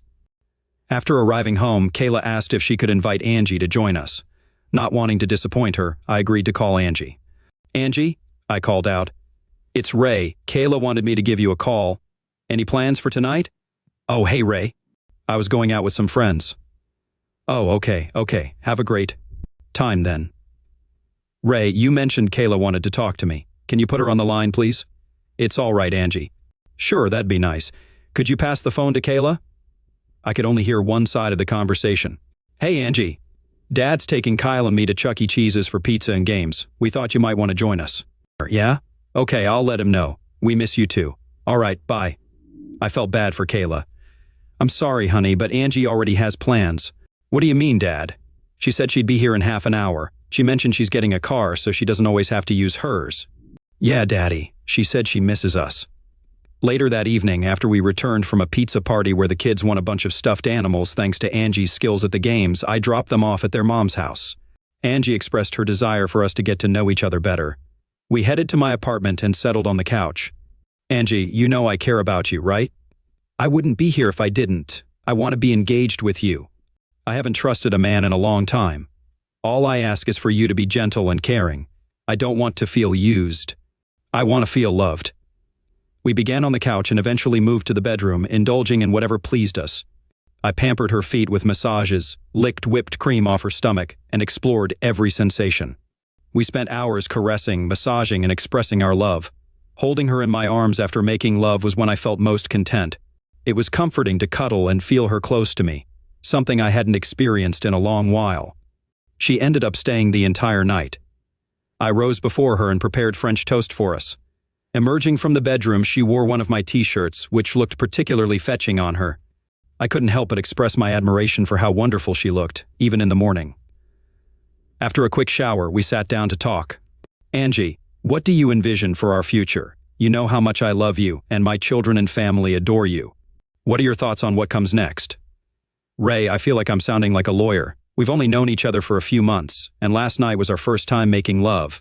I understand it's early, but I want you in my life every day. If we haven't had our fill of love, we can return to the bedroom and spend the whole day there." Angie smiled at the suggestion. "Angie, I want you to be my wife. Will you marry me?" Tears welled in Angie's eyes. "Ray, I want you to know I don't take love lightly. I've made mistakes before, as I've told you. Yes, I will marry you. I promise to always be there for you and the kids. I know the pain of your past marriage, and I vow to be honest and faithful. I expect the same from you." She leaned in and kissed me passionately. "Honey, what's on your mind?" "You seem happy yet sad," I inquired. "These are my reflections on my dad and how joyful he will be." Many young girls dream of their special wedding day, envisioning themselves in a white dress escorted down the aisle by their father to meet their future spouse. I realize that won't be my reality, and it saddens me deeply. She shed quiet tears. "Last time, my father wasn't even aware of my wedding. By the time I reached out to him, I had suffered a miscarriage and was on the path to divorce. I'm sorry, Ray. I shouldn't dwell on this now. After all, I'm marrying the man my father approves of, the one I've loved since our first meeting." "What, you loved me from the start?"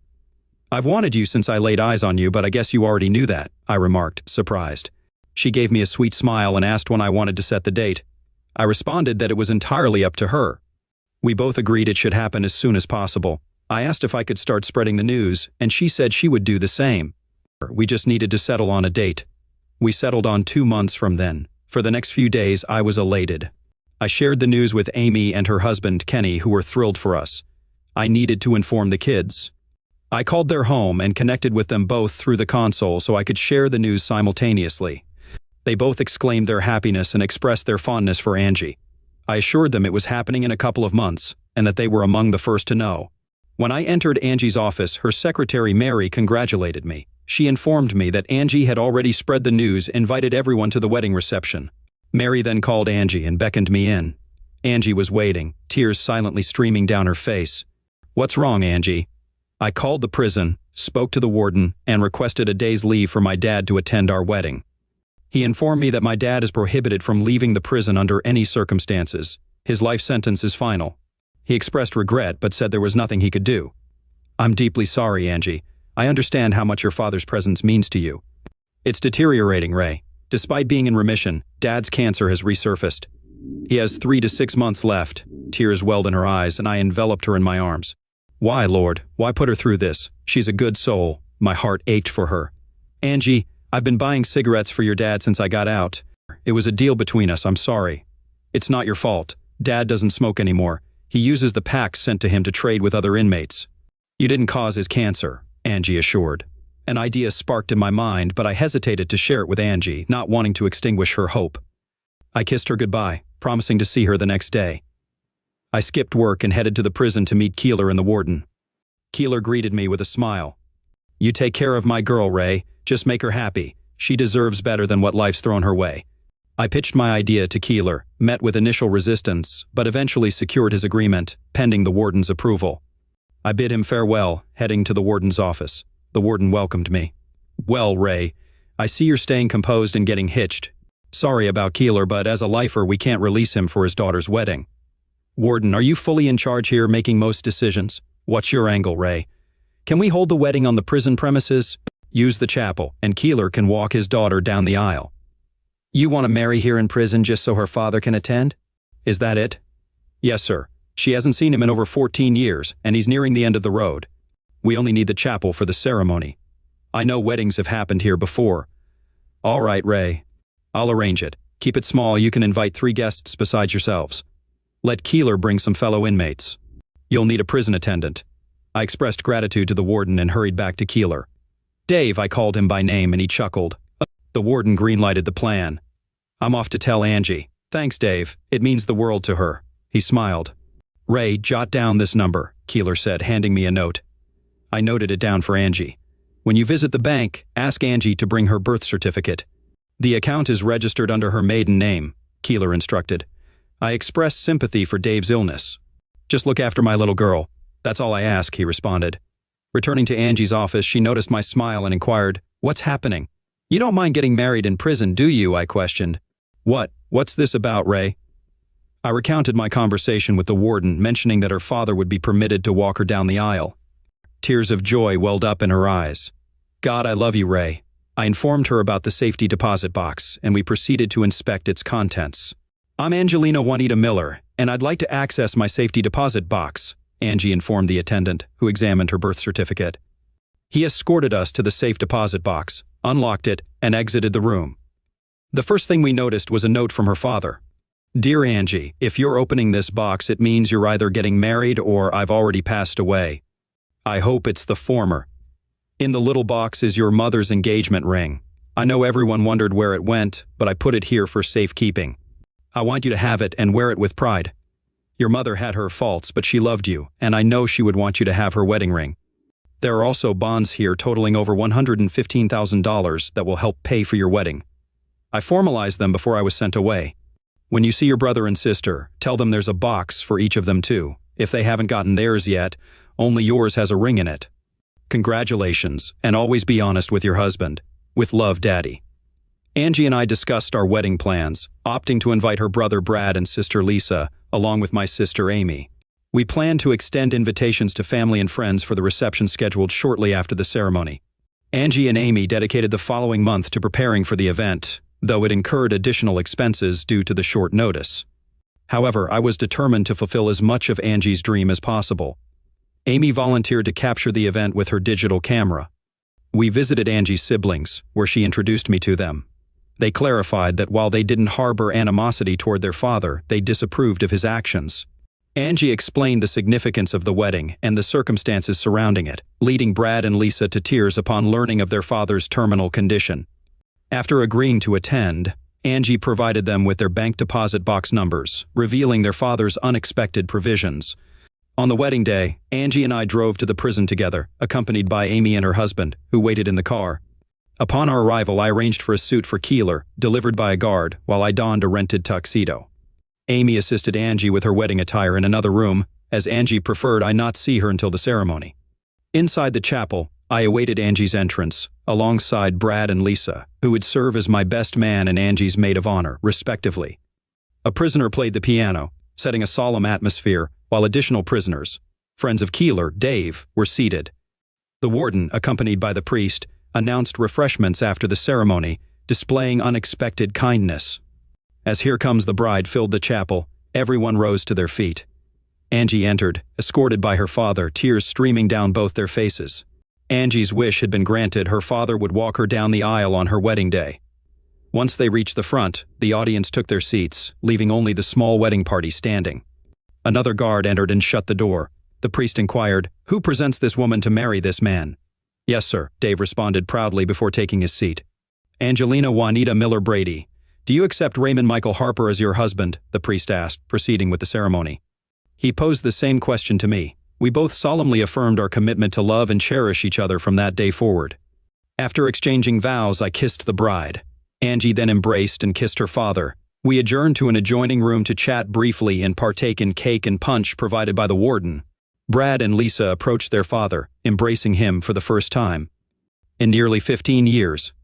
Tears flowed, mingling joy with remorse. Aware of their father's terminal condition, they sought to reaffirm their love for him. Amy documented moments throughout the ceremony, capturing heartfelt interactions among Dave and his children. Her photos, encompassing tears, embraces, and even some laughter, were swiftly developed and enlarged at a 24-hour photo center. Expressing gratitude to Dave and the warden for fulfilling Angie's wish, we bid them farewell. As we departed, Brad and Lisa were still engaged in conversation with their father, a heartening sight. Returning to town for the reception, we were greeted enthusiastically by all our invited guests. Kyle and Kayla eagerly embraced us upon our arrival, their excitement palpable. Entering the auditorium, we were met with jubilant cheers. Tears welled in the eyes of my parents and nearly everyone who greeted us. Angie's friends, many unfamiliar to me, also welcomed us warmly. Notably, Mary approached, offering hugs of congratulations. Around 30 minutes later, Amy arrived with the photographs. She enlarged several of them and laid them out on a table for everyone to view. Brad and Lisa stopped by to collect their families. Brad was accompanied by his wife and 2 children, while Lisa was with her husband and 3 children. They all gathered around Dave's picture, explaining to the kids that he was their grandfather. Amy informed them that she had taken 4 sets of photos, and after the reception, each family would receive 1 set to take home. There was one for Brad and Lisa, one for Angie and me, and naturally, one for Amy. I must mention how stunning Angie looked in her wedding gown. If she had wings, she would have resembled an angel sent by God. She was the most exquisite woman I had ever seen, and now she was my wife. I believe most men feel similarly about their wives. We danced, dined, and danced some more, accompanied by the clinking of glasses. Our lips were practically inseparable throughout the evening. Colleagues at work told me I was incredibly fortunate, but trust me, I didn't need to be reminded. I knew I had found something precious, and I intended to cherish it forever. For those curious, Deb and Pat were absent from our wedding. It was Angie's special day, and I wanted nothing to mar it. Witnessing her and her father walking down the aisle, seeing her brother and sister reconcile with their father, and witnessing the family coming together once more, these are moments I will never forget. Update: it's been 6 months since our wedding. Debbie and Pat tied the knot last month. I'm glad to see Debbie making a genuine effort to turn her life around. My kids report that Pat is treating them well. I inquired about Aunt Sandy and Uncle Bob, and my kids informed me they relocated to another state. I transitioned to the day shift to spend more time with the kids and be home with Angie every night. Angie became pregnant with our baby 3 months after our wedding. Dave Keeler passed away. The kids visited him monthly until his passing. It was a somber moment, but we were able to share the news of Angie's pregnancy with him. We informed him it was a boy, and we planned to name him David Raymond. That brought a smile to Dave's face, reflecting on everything: the betrayal of my cheating wife, meeting the woman of my dreams in prison, and marrying her. I realize I'm starting anew and preparing to become a father once more. Not a day passes without me thanking God for all I have. I'm grateful for the opportunity He's given Angie and me to find happiness again. That's all.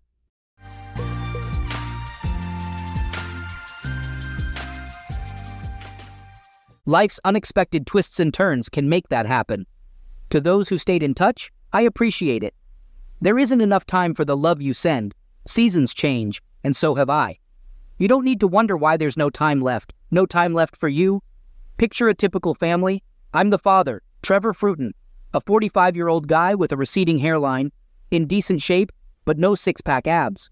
I could stand to lose 10 pounds and prefer contacts over glasses. I still don't need reading glasses.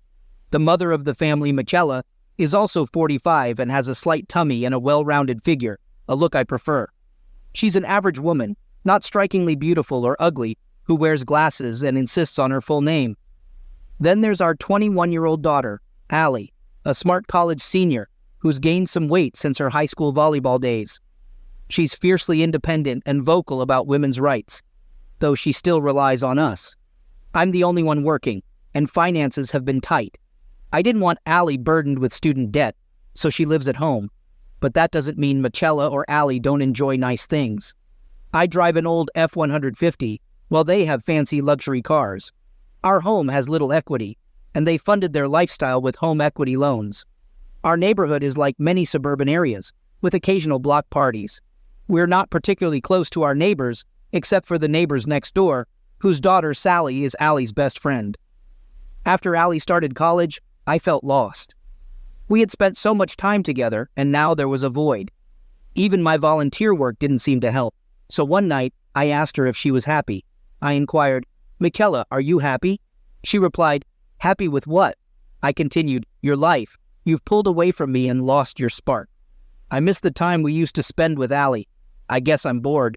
How about us? Is there something I'm doing or not doing for you?" Michela assured me, "We're fine. I have no complaints. Why all the questions? I just want you to be happy. Maybe you can find a counselor to help you find balance and improve your mood." I pondered. "I'm not sure. I'll think about it." With a little chill in the air, I dropped the subject. However, 2 weeks later, Michela started weekly sessions with a life coach. You might think that I hoped things would heat up in our bedroom, but no. We maintain our usual twice-a-week intimate schedule. Are we normal? I have no idea. I've never discussed my life in bed with anyone, and I don't pry into my friends' intimate details. Mark and Cindy, our neighbors to the south, are in their 60s. Mark is not the handiest guy, and Cindy loves to bake, which has led to a few extra pounds for me. One day, I was working on Mark's sauna pump, and I overheard a conversation. They discussed, "Our sliding patio door is making that scratching noise again. Unless Michela is back from her mother's, it must be Allie.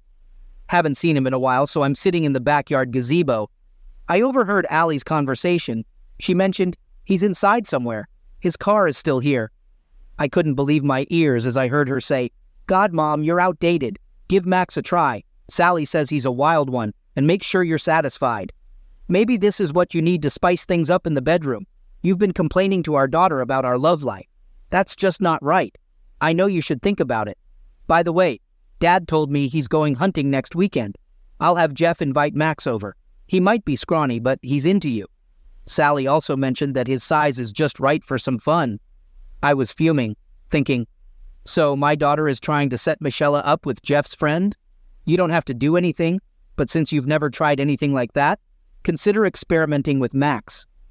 I was seething, and the next pause was due to my boiling anger. The BCH and her offspring are plotting to end my marriage. What did I do to deserve this? Okay, well, let me know. Love you too. Bye-bye. I was really angry. I'm fortunate I didn't injure myself while fixing that frustrating pump. Things were miserable at home all week. I went out of my way to annoy Michelle and Allie. It worked, and I spent most of the week in my office or out in the garage. I've also sharpened and cleaned my power tools. I didn't postpone my hunting trip, though. I had someone keep an eye on Michela's activities. Seeing pictures of Allie, Jeff, and a skinny guy entering the house around noon on Saturday wasn't a good sign. Allie and Jeff left around 2, and the skinny guy left at 4. When I returned late Sunday, Michela was trying to be affectionate, but I wasn't having it. While it didn't confirm anything, I noticed Michela was sitting strangely, with her legs crossed and leaning left more than usual. She seemed a bit uncomfortable. Later in the kitchen, Allie sealed their fate by playfully slapping Michela's behind, and they both giggled with fake coughs. I felt a weight on my chest, and I worried that the people I was hunting with might have exposed me to something. I decided to sleep on the living room couch to avoid Michelle. In the morning, I announced that I was going to the doctor with a fake illness, claiming I had trouble breathing. My boss had no issue with me taking the day off. My plan was to pretend to have COVID, which would give me time to move forward with my exit strategy. With accumulated sick leave and vacation time, I could take enough time off to reach our traditional Christmas Eve dinner. Announcing a COVID diagnosis usually keeps people at bay. Did I actually have COVID? I wasn't sure. I was fully vaccinated and felt healthy, but my heart was broken, and I wanted to part ways with 4 people while my lungs were fine. I checked into an extended stay hotel. There was no reason for me to live like a pauper. Michelle seemed relieved when I told her I'd be out of quarantine in time for Christmas Eve. She and her daughter called me twice a day. To avoid revealing my plans, I was polite, but pretended to be tired to get off the phone. I spent my time plotting revenge and making preparations, like updating wills, beneficiaries, and emergency contacts. Apartment hunting was challenging and drove home the finality of my decision to divorce Michelle and push Allie into the real world. When you're consumed by anger, all sorts of thoughts cross your mind. Most of them could land me in jail, which didn't align with my future plans. The idea of hiring an escort to trap Jeff came from watching a news story about a company that did the same to get rid of unwanted employees. It was a double-edged sword that would also hurt Allie, which, in my opinion, she deserved. Our artificial tree was lit up with blinking red, white, and green lights, and pine cones gave off a holiday scent. We gathered around the dining room table for our Christmas Eve tradition, which we had maintained for 23 years. The first 2 years were without Allie. Michelle had cooked a meal, which was now in front of us. Normally, we'd offer a short prayer of thanks, but not this time. I stood up to speak, but it wasn't going to be a cheerful toast. I began by asking Jeff about Heather, and as I did, his face lost color. Allie turned her curious gaze toward him. Allie and Jeff had been together since high school, and it seemed like they'd be together for many more years. Things were about to change, though. Jeff stammered, claiming he didn't know a Heather. I pressed further, mentioning the raven-haired beauty with ruby lips he was with last Sunday night. Jeff was as stunned as a deer in headlights. At this point, he resorted to denial, claiming he couldn't recall the name, but his words lacked conviction.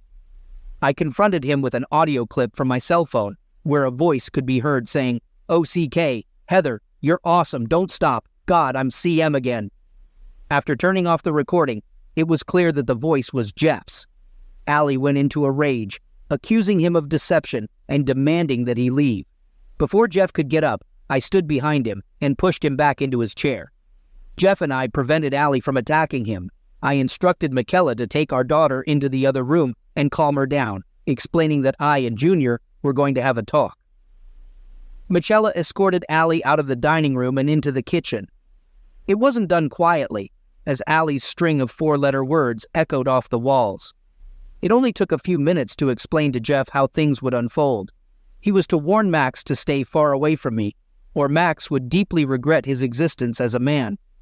Jeff understood where he stood and what limited options he had from my perspective. A manila envelope moved, and Jeff agreed to do one last thing for me. I called out to the kitchen, asking Michelle to come back in with Allie. They both looked shocked and tearful. Let me explain how I got that recording. Jeff, her name isn't Heather, and I don't know her real name. She's an expensive escort, I must add. I hired her to seduce you and record the encounter. There's also a video if you'd like to watch it. Allie exclaimed, "Daddy, what the hell? You hired her?" I admitted, "I did, sweetie. How does it feel to be betrayed, stabbed in the back?" Michelle made a tiny noise, and Allie's eyes briefly darted toward and away from her mother. Both women were in tears. "Jeff, do you have something to say?" I turned on the video mode of my cell phone camera. Jeff stood up, took the folder in front of him, and then addressed Michelle. "Michelle Fruiton, you've been served."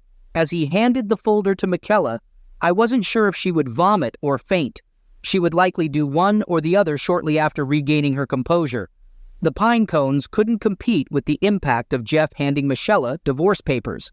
While Allie and Michelle consoled each other in the master bedroom, I took charge outside. Allie's Audi, an early graduation gift, was loaded onto a carrier and driven away. Everything from her car was left in a trash bag on the front porch. Michelle's BMW followed soon after, but the difference was that her things were moved to a 23-year-old sedan, symbolizing our 23 years of marriage. My lawyer reminded me that I still had to provide transportation for Michelle. With our credit cards paid off and canceled, both of Allie's cards were canceled since I was the co-signer. I took another shot of bourbon. Cell phones were canceled as well. I had to give Michelle a basic phone with limited talk time and text messages. Allie received no such consideration. Both kept their iPhones with all the bells and whistles. In the garage, there was a for sale sign that I swiftly planted in the front yard with a few hits of my hammer. I couldn't actually sell the house yet, since Michaela's name was on the title, but I wanted her to know what our future held. Instead of listening to the Christmas music playing in the living room by the tree, I retreated to the basement. Sitting in the dark was comforting at times, especially when I heard the commotion above me. As they realized that none of their possessions were working, I was called some less-than-Christian names. Those names were mild compared to the ones I had been yelling in my empty hotel room while preparing for this day. "Trevor, we need to talk," was their statement. They speculated that maybe he went for a walk, noticing that his car was still at home, but my car was missing. They thought perhaps Dad had taken it, but he couldn't be driving both. They questioned the presence of an unfamiliar car in front of the house. Their phones weren't working, and they suspected he had canceled their service. They decided to go see if Cindy would let them use her phone. Calm returned to the house, but it was a tactical error on their part. I locked the entry doors. Now they were out of the house without working phones or credit cards. Both left their purses inside, so they had no identification on them.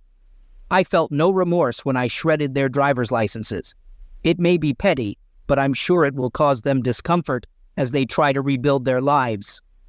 Refilling my shot glass, I turned on the television and watched a few minutes of a cheesy feel-good special. Our situation couldn't be farther from the heartwarming story on screen. Sitting in silence seemed like a better choice. There was a commotion at the front door when Michaela and Allie returned. It was then that Michela's daughter, whom I no longer claimed as my own, realized what was in the trash bag on the porch. Allie shrieked, "Oh my God, this is everything I had in my car. Daddy got rid of my car. Michela wasn't buying it. He wouldn't do that. It's just not something he would do." "Well, Mom, maybe the reason your car is missing is that he sold it too. I'll be mad if he did. I loved that car." With the doorbell ringing every 2 seconds, it was hard to catch all of their conversations. Michela was furious. "Trevor, open this door right now. It's freezing out here," I shouted back at them. "Well, Mitch, the keys to your new car are in the ignition. That orange and green Malibu parked in front of the house is your new set of wheels. All your belongings from your old car have been moved over. I'm told the heater takes a while to warm up. It has a full tank of gas. Maybe you could offer your Estimax and stay at his place. He probably still has a thing for you." One yelped, "Lock," and the other said, "He knows." "Trevor, please let me explain." Michela made a feeble attempt to extend the conversation. A few seconds of silence passed, and Michela tried a sweeter voice. "Trevor, I know you can hear me. Say something. Merry Christmas. You better leave, Mishi. And take that woman with you." A few minutes later, the old Malibu roared to life. It sounded like it needed a new muffler, but I wasn't surprised, as the guy practically gave me the car to get it off his hands. It wasn't getting fixed on my dime. Without any fanfare, the two traders drove away from the house. It had been ages since I heard about anyone dying from carbon monoxide poisoning due to their muffler. Maybe I'd get lucky. Probably not. About an hour later, I noticed my father-in-law's phone number lighting up my cell phone. We've never been close, but we tolerate each other. After considering whether to answer, I let it go to voicemail. "Hey, Trevor, I've got a couple of upset women here. Thought you might be able to shed some light on the situation. Call me. By the way, Merry Christmas." I muted my cell and sipped some spiked eggnog. Gradually, I came down from my adrenaline rush. The blinking lights of the fake tree put me to sleep. The sun was shining on this cold Christmas morning. All the dishes were still on the dining room table, but the microwave did a good job of heating up my ham and cheesy potatoes. Ham and cheesy potatoes work any time. There were gifts waiting to be opened, but Santa left me nothing, as those gifts under the tree were meant to be opened after dinner. Had anyone even noticed? I hadn't given a single gift to any of them, and I didn't open theirs. Instead, I gathered my most cherished belongings. I didn't include any photos of the family. Any that I found were now scattered on the ground. It took Michela a few days to find me at my hotel. The sun had set, and there was a bitter breeze. I left the latch on when I answered the door. I half expected another poinsettia sales pitch for a youth sports team, but it was a pale-faced Michela without her usual makeup or done-up hair. Michela pleaded, "Trevor, please don't close the door." I didn't close it as I replied, "What do you want, Mishi?" She asked, "A chance to explain. Can I come in?" I firmly responded, "No." She continued, "Please, Trevor. Your neighbors don't need to hear this." I replied, "What part of no don't you understand? I'd be happy to explain it to you." Michela sighed, "Okay, let me start by saying how sorry I am. I can't explain my actions." I asked, "What actions are you talking about?" "Mishi, please," I urged. "Trevor, not out here. Let me come in and talk about it." She revealed softly, "Having closeness with Max." I reacted, "You had something with Max? Well, don't that beat all?" Her eyes widened as I continued. "You didn't know?" She admitted, "I suspected, but now it's confirmed. Actions have consequences. Wait, you were going to divorce me without any proof?" I replied, "Guessed right, didn't I?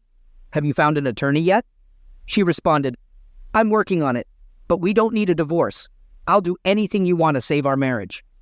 I said, "A little late for that. Why didn't you decide to do anything to save our marriage a month ago?" "I know why. It's because you're selfish and think you're above consequences. You thought you could do whatever you wanted without repercussions. Did you? Tell me immediately. A day later? A week later? How many others have there been?" Michela recoiled at the venom in my voice. "That was the only time. You have to believe me. One stupid decision shouldn't doom our marriage." I pressed, "Which stupid decision?" "I count many. Planning to cheat might get you a reprieve. Cheating is a deal breaker. Hiding your cheating ensured no chance of reconciliation. Worst of all was involving your daughter, as I want nothing to do with her anymore. This is all on you. If you had kept your bedroom matters private, she would have never been involved. I hate you." Some of the neighbors were getting their kicks watching this drama unfold. I told her, "Trevor," I said, "I'm sorry. How can I make this up to you?" "You can't. I hope I'm better off without you. Maybe I will be, maybe I won't, but it's on my terms. Divorce your cheating self and move on, understand? Please, Trevor, I know you're hurt and angry, but please don't do anything for a couple of weeks. It was just one afternoon. What can I do to convince you?" I replied, "Just leave and never bother me again. Now, if you'll excuse me, halftime is over, and the bowl game is starting again. Thanks for stopping by. Not." I closed the door. Michela knocked and begged softly, but my noise-canceling headphones did their job. I don't know how long it lasted, but she wasn't there in the morning. 11 months later, I sat in my one-bedroom apartment, continuing the Christmas Eve tradition, alone by choice. A simple meal that I cooked myself after getting the hang of cooking. They say you get stabbed in the back, but in reality, it shattered my heart, ego, and confidence. My self-respect remained intact. Many nights I wondered if I overreacted. Not once did I agree with that. I became disposable, so I left. Case closed. My time in the limbo of divorce left me feeling defeated. I was often irritable, and my boss had to reprimand me for snapping at coworkers. As time passed, I withdrew from social life and became a recluse. My coworkers learned to keep their distance, and I focused on doing my job well. I skipped company parties. Friends attempted to set me up on dates, but I turned them down one by one, and eventually, they stopped calling. My self-pity seemed never-ending. I took up running, and the sight of my earbuds discouraged people from approaching me. Between my new hobby and cooking for myself, I needed to put on some weight since none of my old clothes fit. Occasionally, a coworker would compliment my appearance, but it rarely went beyond that. The divorce proceedings stretched out for 9 months, and our house sold quickly. Instead of monthly support, Michela received a substantial share of the proceeds from the sale. Allie and Jeff went their separate ways, with Jeff blaming me for setting him up with Heather. It's always someone else's fault I wasn't there with Heather. He was. And he was weak, like most men his age. A seductive woman can easily lead them astray. As for Allie, she left me angry voicemails, but I never returned her calls. Maybe someday I'll answer, but I wouldn't bet on it. I neither received an invitation nor attended her graduation. The situation was particularly challenging for Michaela, as she hadn't held a full-time job since our marriage. My attorney prolonged the financial matters as much as possible. Once the house finally sold, I repaid all the money. The court ruled that she should have been receiving maintenance, and now her comfortable lifestyle was gone. The same applied to mine. During some of the attorney conferences, Michaela tried to convince me that she had been incredibly foolish, but I remained stoic, leading to a few tears. Hate is a powerful emotion, and I couldn't seem to control mine. 12 months later, we continued the Christmas Eve tradition in my apartment. Macy, a friend who had been through a similar experience, joined me. No, we weren't in a romantic relationship. I wasn't ready for that yet. After we finished cleaning up the dishes, Macy led me to the middle of the living room, and we danced closely. At times I missed the warmth of a willing woman against me, but after about 10 songs, Macy wiped away a tear and left. We were both damaged goods. Allie's tone in the voice messages she left about once a month changed. She sounded apologetic, but I never returned her calls.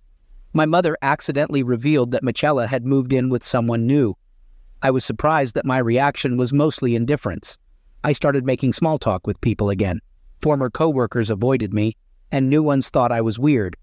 Making friends was challenging, but I managed to bridge the gap with Macy, and we remained friends. In late January, I received a letter from Ali. I debated whether to open it, but curiosity won. The letter contained a short note and a selfie. "Daddy, I'm sorry that I did you wrong. As you can see in the picture, I'm pregnant. I was wondering if you could find it in your heart to include a grandchild in your life. If not, I understand. Love, Ali." The return address was a few counties over, and there was no mention of a husband. In the picture, I felt torn.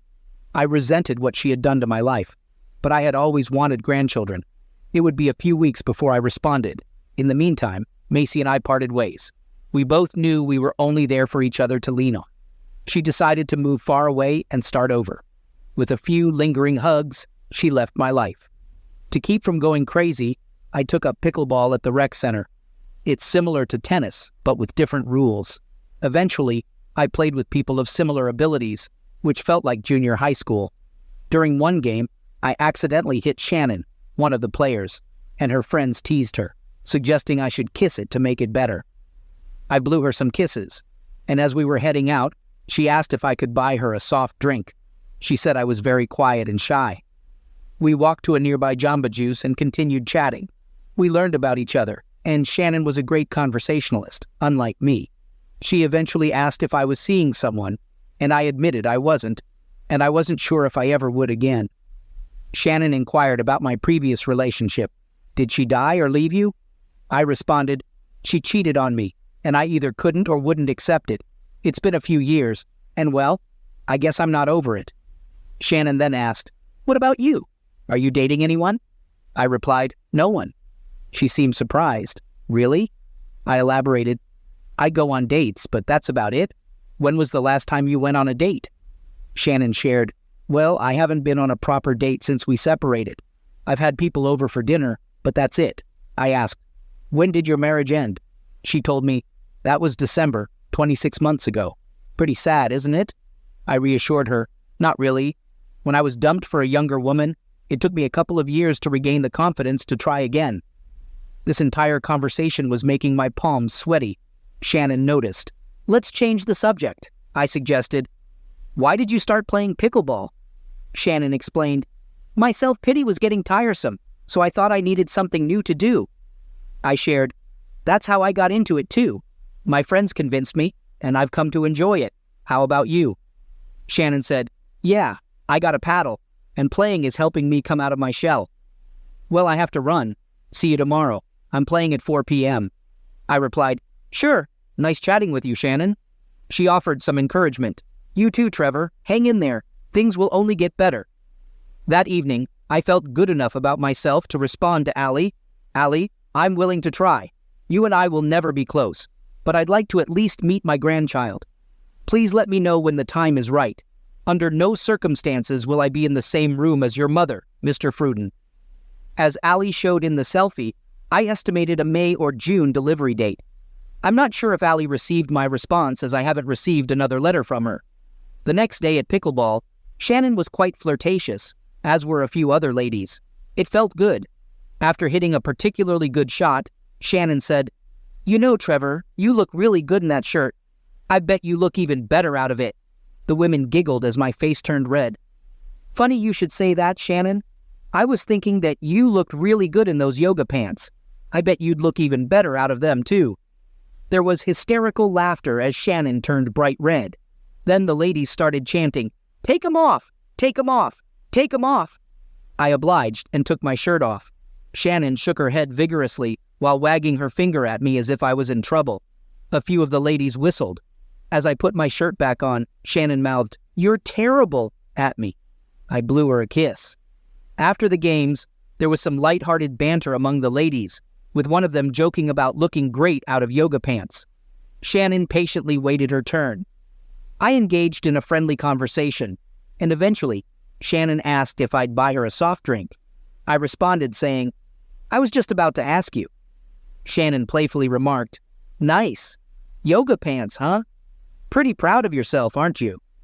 As we enjoyed our drinks, I mustered the courage to ask Shannon out for dinner and a movie, fearing rejection. Thankfully, she agreed, and having been out of the dating scene for over 27 years, I felt clueless, awkward, and scared initially.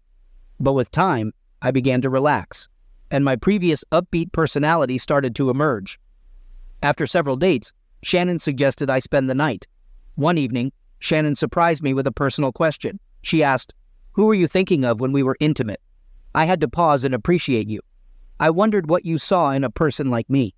I replied, "A mirror reflection." Our passionate connection grew, and we became more intimate with time. Shannon eventually introduced me to her family and grandchildren, which was initially awkward due to their protective nature. However, as time passed, they accepted me. In early June, Shannon cuddled up to me in bed and suggested celebrating our closeness. As the moment grew more passionate, I realized what she meant, and I shared my knowledge of Ali giving birth to a girl 2 days ago. Our passions flared briefly, and then we made love for an extended period. The next day, I sent flowers to Ali to acknowledge her new motherhood. A day later, I received an overnight letter from Ali, expressing her sincere apologies and the desire to reconnect with me. She mentioned her understanding of the lessons I tried to teach her and the changes she had undergone. She also mentioned her daughter, Bonnie, and the possibility of us reuniting. I shared the letter with Shannon, who found Ali's words sincere and asked me what I intended to do. I expressed my concern about the impact on my relationship with Shannon and received a warm hug and a loving kiss in response. Shannon emphasized the need to let go of the past so that our relationship could flourish. With Shannon by my side, I knocked on Ali's door, surprising her.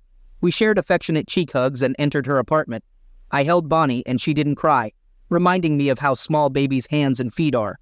Shannon brought up Ali's marital status, and Ali explained that Bonnie's father was reluctant to commit. Throughout the evening, Ali and I kept our distance. Before leaving, Shannon urged me to express my love to Ali, and I returned to Ali's apartment to give her a hug and tell her that I still loved her. 6 months and a few weeks later, the traditional Christmas Eve dinner was hosted in my apartment, with Shannon, Ali, and me holding Bonnie. I delivered the Christmas blessing, and we all dined and exchanged gifts. Shannon and I spent the night at her house, marking a change in our relationship. 12 months later, we celebrated Christmas Eve at Shannon's house, and life had moved forward. I had found contentment in my life's new chapter.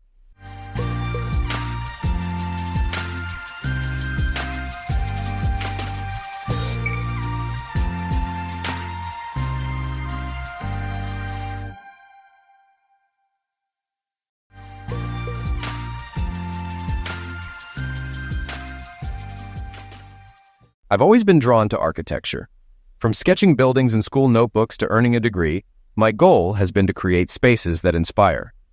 Along the way, I met Sally, who believed in my vision, and together we built a successful architectural firm. My best friend David joined us and became crucial to our success, managing projects and ensuring my designs were executed properly.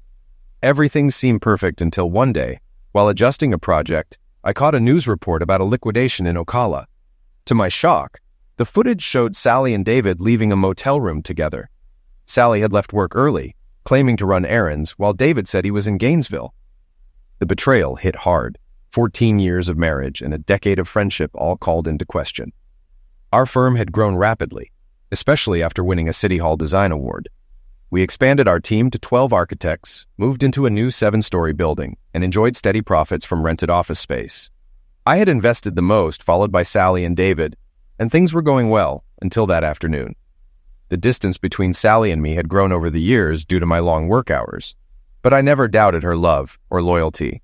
However, the motel footage stirred confusion. I contacted my friend George, who worked at the TV station, and asked for a copy of the broadcast. When I reviewed the footage, it confirmed what I feared. Sally and David had been caught kissing at the motel. I reached out to Tom Noble, the motel's owner, to check the surveillance footage. He said the police had already taken the tapes, but I could view them at any time. I made arrangements to see the recordings immediately, bracing for what they might reveal. I shut down my computer, told my secretary I was leaving early, and asked her to inform security. Once everyone had left, I watched the surveillance video. I saw Dave arrive at the motel first, get the key, and enter room 116. Sally showed up a few minutes later and went in. After a while, a man with a weapon ran past their room, followed by the police. Then it was quiet until the TV crew arrived. The footage showed Sally and Dave kissing before they left the room. I asked the motel clerk if he knew them. "Sure, they come here every week, Mr. and Mrs. Anderson," he said. They had been regulars for 2 years. I took a copy of the video and headed home, forming a plan. I couldn't let them know I was aware of their affair yet. I needed time to figure everything out, especially if they were also stealing from the business. I decided I needed a forensic audit. Fortunately, we were scheduled to attend a Southeastern Architects Association meeting in a week, and I planned to use that time to investigate. With my secretary Marge going on maternity leave, I thought of Debbie, her replacement. She was intelligent, capable, and even proposed setting up a childcare room in the office building, an idea Sally and Dave both liked. I needed to talk to Debbie more and involve her in my plan. Despite everything, I still couldn't believe Sally and Dave were betraying me. Sally was always affectionate, telling me she loved me multiple times a day. Dave also acted deeply in love with his wife, Mary. I had to act convincingly tonight at dinner to avoid suspicion. Dinner went smoothly, though Mary mentioned the liquidation at the Nobility Motel. Sally flinched, but Dave stayed calm, asking if it was the place we had worked on before. I suspected Mary knew about the affair and was subtly provoking them. I had to keep my cool. After dinner, we were all cleaning up. Sally was washing dishes and Dave was drying. Mary and I were bringing in items from the patio. As we entered, Sally and Dave were chatting quietly. Mary joked, "What are you two planning? Sneaking off once John and I are asleep?" They both jumped, and Sally laughed, joking that sneaking around was the only way they got any love, adding that Dave was too scared of being caught by Mary. We all laughed, though I couldn't shake my unease. Once Mary and Dave left, I asked Sally if there was something going on. She looked at me with her usual affection, denying anything was wrong, saying she loved me and was ready to start trying for a baby. I couldn't figure out what to believe. She seemed so sincere, but I felt torn. I went upstairs and she was already waiting for me, acting as though nothing had changed. But the guilt and confusion overwhelmed me and I ended up getting sick. Sally tried to comfort me, but I couldn't bear to look at her. I quickly dressed, grabbed my keys, and left the house, not sure where to go. I eventually stopped at a cafe, needing time to think. My phone rang. It was Sally, but I ignored it and ordered a coffee. Lost in my thoughts, I wondered how I hadn't seen the signs of my marriage falling apart. As I sat there, Debbie, my new assistant, saw me and offered to listen. She shared that she had been through difficult times with her own family and understood tough situations. I hesitated, but eventually told her everything. About Sally's affair with Dave and how I couldn't believe it, especially with how often Sally said she loved me. Debbie, still holding my hand, suggested that Sally might have a problem, similar to her sister who loved her husband, but couldn't stop cheating. Her sister's situation ended in divorce and illness. Debbie reassured me that people can change, but she emphasized the importance of getting answers. Did Sally love Dave? How long had the affair been going on? Why hadn't it stopped? She recommended I start by getting a detailed summary of Sally's phone calls, which might help me understand more. This young woman was sharp, and I decided to trust her since she already knew most of what was going on. I told her, "I'll pay you to help me gather the information I need." She laughed. I'll help you, but I don't want your money. Friends don't charge friends. All right, friend, but call me John outside of work. We'll keep things normal at the office. I asked her to find an investigator and a forensic accountant. I explained that Sally, Dave, and I would be at a meeting in Atlanta for a few days. I gave her a company credit card to cover expenses and explained when and where Sally and Dave met, suggesting hidden cameras might be useful.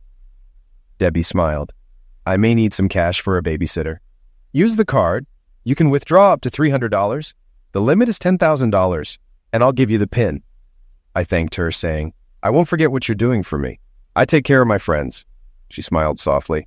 I trust you completely. I felt a weight lift off my chest as I looked at her. She was impressive. I started to think maybe the trouble with my wife was partly my fault. I needed more information to see if it was something we could fix.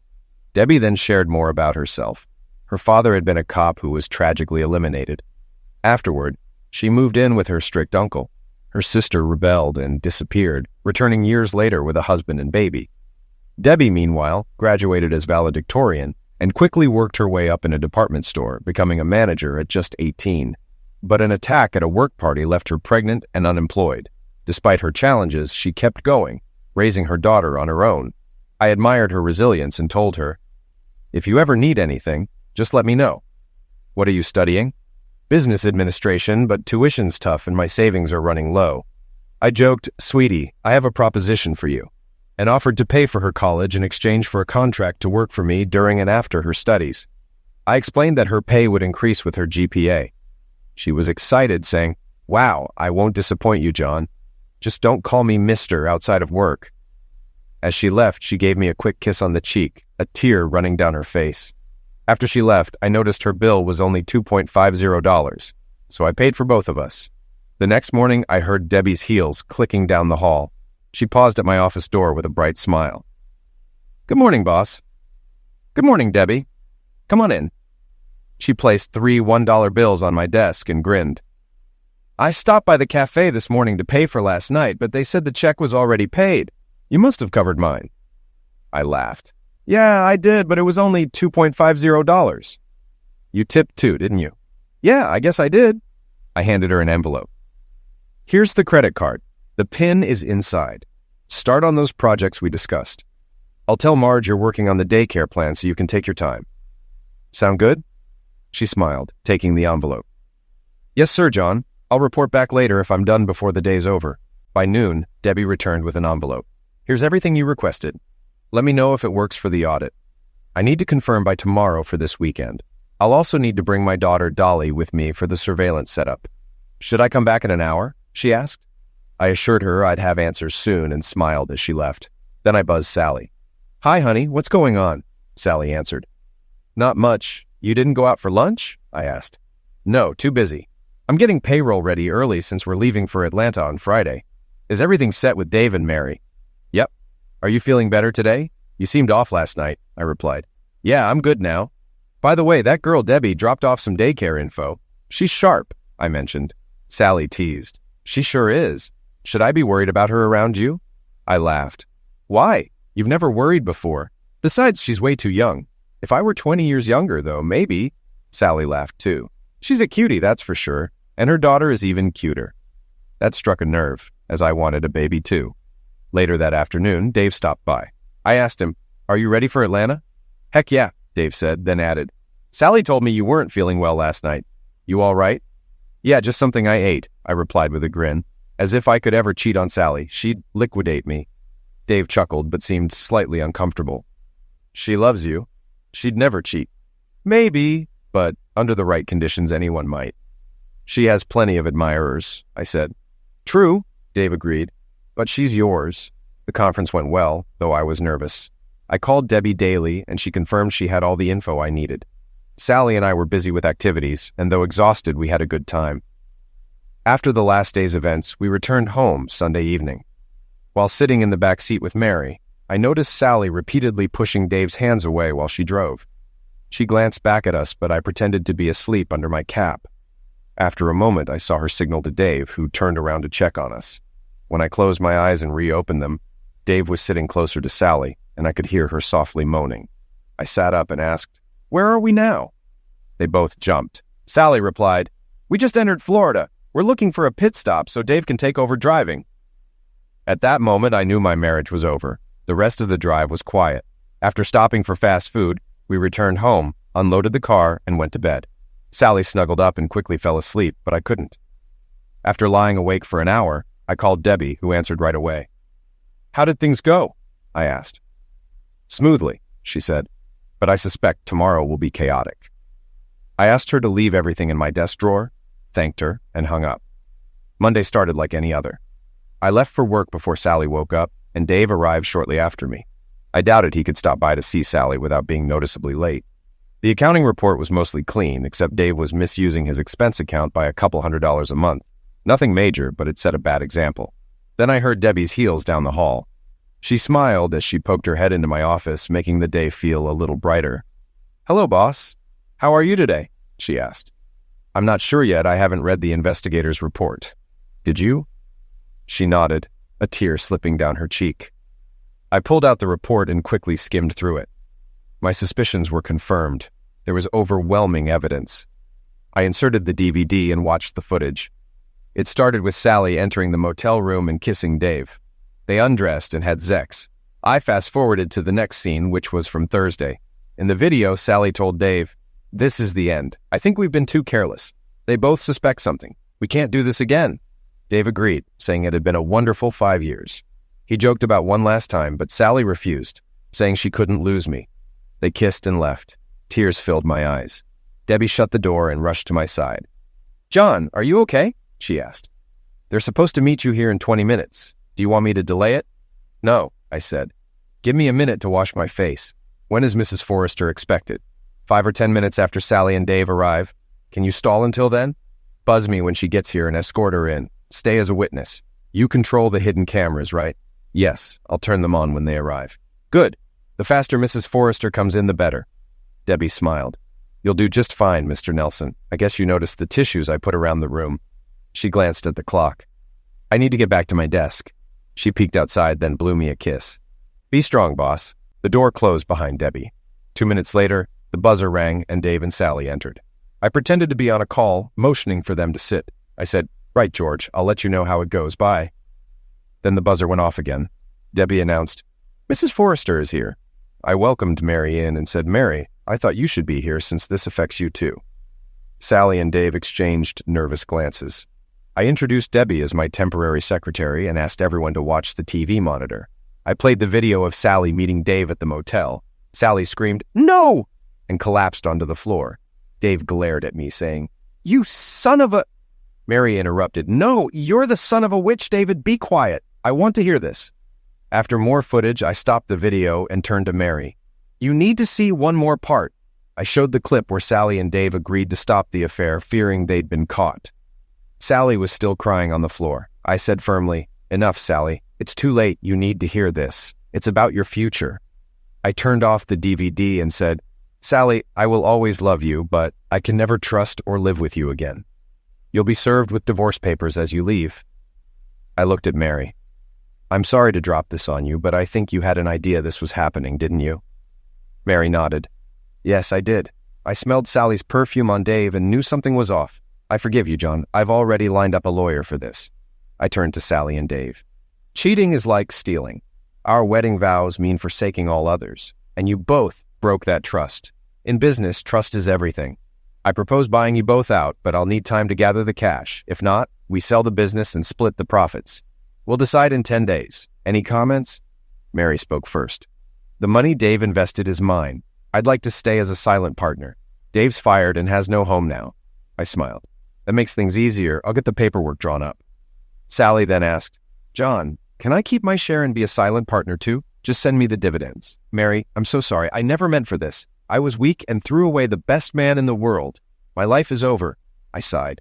"Sally, you can keep the house. I'll move out soon." Sally left, and I heard her being served divorce papers. As her heels clicked down the hall, I turned to the window, tears in my eyes. After a few minutes, Debbie gently pulled on my arm and dabbed at my eyes with a tissue. "Mr. John, are you all right?" I smiled. It's hard to end 14 years of what I thought was a perfect marriage, but I'm relieved I can keep the business. Debbie smiled. "I'm happy for both of us. Now you can keep your promise. I would have kept it somehow. How's the daycare project coming along? Debbie smiled, and the tension I'd been feeling vanished. I've finalized all the figures, and even found a retired nurse who'd love to run the daycare. She knows other RNs who would be interested in working part-time or full-time. I'd like to bring her in. I replied, "That's your call. If she's a good fit, send her to Joanne in HR. Do you still have money left on the credit card?" "Yes, more than half." "Good. Use it to buy the equipment she needs. If the room requires modifications, arrange a meeting with all department heads, including Sally and Dave's assistants, right after noon in the conference room." I smiled and said, "I'm putting a lot on your plate. Can you handle it?" "Yes, I can. I'll only ask for help if necessary." "Great. From now on, set up a daily morning meeting with me. Also, you're now my personal assistant. Find a secretary for yourself and give yourself a raise." She beamed, hugged me, and kissed my lips before pulling back, embarrassed. "I'm so sorry. I got excited," I laughed. "Thank you for the kiss. I might have to promote you daily." She blushed and said seriously, "I hope it's for more than just my kisses. Don't worry. I trust you'll do a great job. You'll be my eyes and ears to help run the business." Promoting Debbie was the best decision I'd made. She handled everything with efficiency, leaving me free to focus on what mattered. The daycare was set up in no time. A couple of weeks later, she walked into my office for our morning meeting, looking professional in a new business suit. "Good morning, boss," Debbie said cheerfully as she walked into my office. "Good morning, Deb. How are you?" I asked. Grinning, she replied, "Much better now that I'm here." "Thank you. Now meet my new assistant," Debbie said, pressing the intercom button. A tiny girl came bouncing into the room. "Here I am, Mommy," the girl exclaimed with excitement. Debbie smiled and introduced her. "This is my daughter, Dolly. Say good morning like I taught you." Dolly curtsied sweetly and said, "Good morning, Mr. John. I'm pleased to meet you." Grinning, I replied, "Good morning, Miss Dolly. Are you enjoying the daycare?" "Oh, yes, it's fun, and Mommy visits me lots," she said with a bright smile. I couldn't help but ask, "Dolly, have you ever been to the zoo?" Dolly looked up at Debbie, then back at me. "No, where the animals are good?" she asked innocently. I smiled at Debbie and turned to Dolly. "Well, I'd love to take you and your mommy to the zoo this Sunday if you'd like." Dolly's eyes lit up, and she excitedly asked her mom, "Mommy, can we go?" Realizing I'd spoken out of turn, I quickly apologized. "I'm sorry, Deb. I should have asked you first. Please forgive me." Debbie smiled warmly. "It's okay. You just got caught up in the moment. Yes, we'd love to go. I'll pack a picnic." "Debbie, do you have a car?" I asked, noticing the slight hesitation in her response. "No, mine broke down, and I'm saving up for one," she explained. "As my personal assistant, you need a company car. I'll arrange everything this afternoon after lunch with you and Dolly," I offered. Sunday at the zoo was wonderful. Dolly was thrilled, and I ended up carrying her for most of the day. Spending time with a child was more special than I had imagined, and I enjoyed Debbie's company too. The next day, I arranged for a company car, a 2-year-old Honda Odyssey.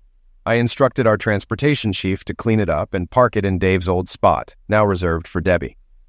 That afternoon, Debbie stopped by my office with Dolly, letting me know they were heading home. I playfully stuck out my lip in a pretend pout.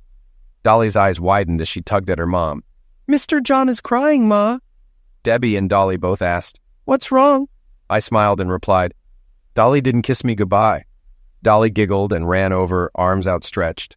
I lifted her laughing, and after she gave me a sweet kiss, I set her down. Then I handed Debbie a set of car keys. She looked at them, puzzled.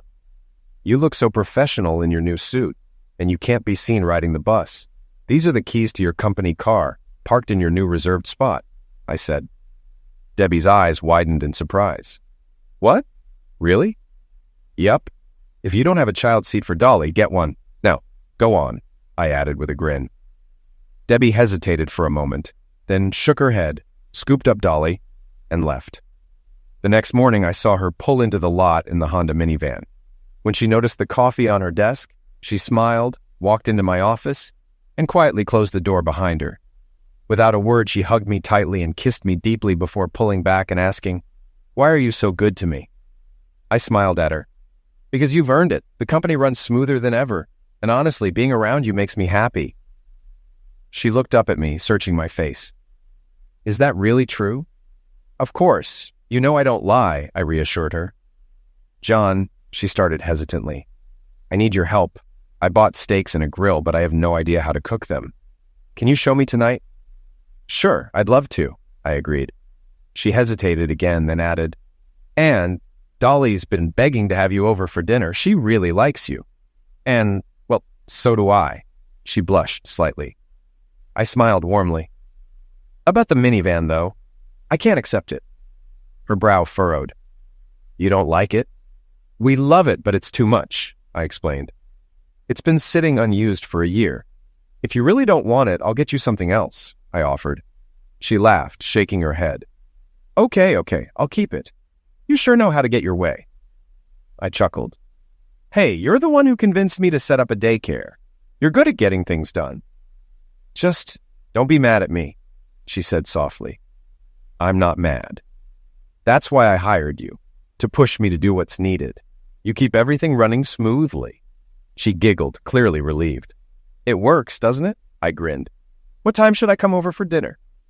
How about right after you change? Oh, and the grill is still in the van, she reminded me. I'll be there soon, I promised. Dinner that night was perfect. Steaks, baked potatoes, and corn on the cob, all cooked on the grill. Afterwards, Dolly and I played Go Fish, and later we treated ourselves to ice cream at Dairy Queen. It was a fun, messy evening, and after helping put Dolly to bed, Debbie and I shared a quiet glass of wine. I knew it was time to leave. Can I see you tomorrow? I asked, sensing something in the air. Debbie hesitated again, then said, John, we need to talk. A chill ran down my spine. I'm listening, I replied, worried I'd overstepped. You always listen, but you're not hearing me, she said gently. I think I need to release you from your promise and find another job. My heart sank. Why? I thought you loved your job. I do, she admitted, but I feel like I owe you so much and I don't know how to repay you. I shook my head. You don't owe me anything, Deb. I've gained far more from you than you've given. She looked at me, clearly confused. How is that possible? I haven't given you anything. You've given me the most precious gift of all, time with you and Dolly. Your kindness has saved me. If I weren't so much older, I'd court you with everything I've got. I paused, realizing the weight of what I'd just said. I probably shouldn't have said that. Her eyes softened as she looked at me intently. Are you telling me you love me but won't pursue me because of your age? Yes, I whispered. I love you with all my heart. As I poured my heart out, Debbie's face lit up with a big smile. She jumped into my lap and kissed me passionately, then showered my face with kisses. John, I love you too. Dolly loves you so much. I want you tonight, and I want to wake up with you in my bed. You'll have to teach me about Zex. I smiled as she kissed me again. I don't know much about Zex, she admitted, but you're the Zexiest man I've ever met. I fell in love with you the day I started working for you. She caressed my face, speaking softly. I meet lots of guys at school, but they're so immature. You're different. And I love that about you. I kissed her gently, then carried her to bed where we cuddled. John, I love this peaceful feeling after being close to you, she said, giggling. I hope you can dance as well as you love. Dance? Yes, I love dancing. I used to teach at Arthur Murray. I always dreamed of marrying a tall, strong, handsome man who'd dance with me into the sunset. Well, 3 out of 4 isn't bad, I joked. She smiled. Honestly, I'll skip the dancing for your love. I can't live without that. As I thought about what we needed to arrange, marriage license, honeymoon, where we'd live, Debbie grinned knowingly. You're thinking about a solution, aren't you? I can help. I told her my thoughts and she smiled. Don't worry, I have it all planned. Go back to sleep. I tried to relax, but my mind was racing. She snuggled up to me and, with a soft smile, whispered, I love you so much. We can solve any problem together. I never want to sleep without you again. Do you have room for Dolly and me at your place? Yes, I live in a 3-bedroom condo. We can move you in today. She kissed my cheek and said, Problem solved. Now, I need to brush my teeth for a real kiss. When she returned, wrapped in a towel, she grabbed a small notebook and slid back into bed. She flipped through it and showed me a page titled Marriage Information, which listed everything we needed to know. Addresses, phone numbers, and even things like banking and insurance. How long have you been planning this? I asked. Since I first met you, she giggled. I couldn't sleep last night, so I got up and made the list. Give in to your urges, I teased. I love it. Everything went smoothly. We got married in my office that Monday with Debbie, Dolly, a notary, and a few witnesses. Dolly was thrilled, wanting me to hold her constantly, and Debbie held my other arm. I couldn't have been happier. Debbie also trained a young man, Jeff, to take over her day-to-day tasks. He was athletic and about 30, which made me a bit uneasy, but I said nothing. The next morning, I noticed Debbie spending a lot of time with Jeff. I visited Joanne in the secretarial pool and asked for a new assistant. She smiled knowingly and said, "I've got just the right person. She'll be in your office tomorrow, ready to help." That afternoon, I went to check on some new wall section drawings for a building I was designing. When I returned to my office near closing time, I found Debbie showing Jeff how the intercom system worked. Carrying Dolly, I said, "Hi, Debbie. Dolly and I are ready to go. We'll be waiting in the atrium." Debbie quickly grabbed her jacket, looking adorable in her outfit. She had lost weight and was looking great. I decided she needed a shopping spree. As we headed out, she asked where we were going, but I told her she'd find out soon. When we arrived at a high-end department store, her eyes widened. We got Dolly settled in her stroller, and a shopper's assistant named Jane greeted us. I explained that my wife needed a new wardrobe, including business attire, casual clothes, and lingerie, and handed Jane a budget of $5,000. Debbie protested, "Don't I get a say in this?" I smiled. "You pick what you like, and I'll tell you if I like it. But you're getting a new wardrobe. Tomorrow's Dolly's turn." The assistant grinned and led Debbie away. After 2 hours, I was dozing off with Dolly asleep in my arms when Debbie kissed me awake. "We're done for now, and we'll return tomorrow. I got so much for under $2,500. Back home, we unloaded 4 loads of boxes into Debbie's dressing room, and I helped unpack. We ordered Chinese for dinner, and Dolly loved the fortune cookies. When she handed me one, I read, "Your daddy will take you shopping for dresses tomorrow." Dolly's eyes lit up. "Is that for me?" she asked excitedly. The next day, both Debbie and Dolly got lots of new clothes. That evening, Debbie showed me her favorite shopping site, and I let her spend an additional $1,000 on summer outfits. She looked amazing in everything she modeled, and her happiness made it all worth it. After Dolly went to bed, I pulled Debbie into my lap, and we kissed. I suggested, "Maybe it's time to call your mom and tell her about us." Debbie thought for a moment and then agreed. She called her mom, reconnecting after 3 years, and shared the news about Dolly and our marriage. They spoke for over an hour. After the call, Debbie, with fresh tears in her eyes, jumped into my lap and kissed me passionately. "Thank you, John. That was the right thing to do. Mom and Uncle Bill were so happy. They want us to visit soon." "Where do they live?" I asked. "Melrose, Florida, less than an hour away." I smiled. "How about we visit on Sunday?" She agreed, and after putting Dolly to bed, I went to kiss her goodnight. As I approached Dolly's door, I overheard Debbie softly praying with her, asking God to bless their loved ones and keep them safe. Dolly added, "And Daddy too." Debbie smiled. "Yes, sweetie, Daddy most of all. We love him the most." I entered and hugged both of them. Dolly reached for me and I picked her up, hugging and kissing her. "I love you, Daddy," she whispered. "I love you too, sweetie. Sleep well." Tears filled my eyes as she said, "I love Mommy and Daddy as much as I can." She was so sweet, and I loved my girls deeply. The next morning, while I made breakfast, Debbie called her mom. She smiled as she told me, "We're all set for Sunday." On Saturday, our shopping trip was focused on finding outfits for the visit. Both Debbie and Dolly picked matching denim skirts, black turtlenecks, and denim jackets. Dolly wore tights and boots, while Debbie opted for leggings and heeled boots. They both looked adorable.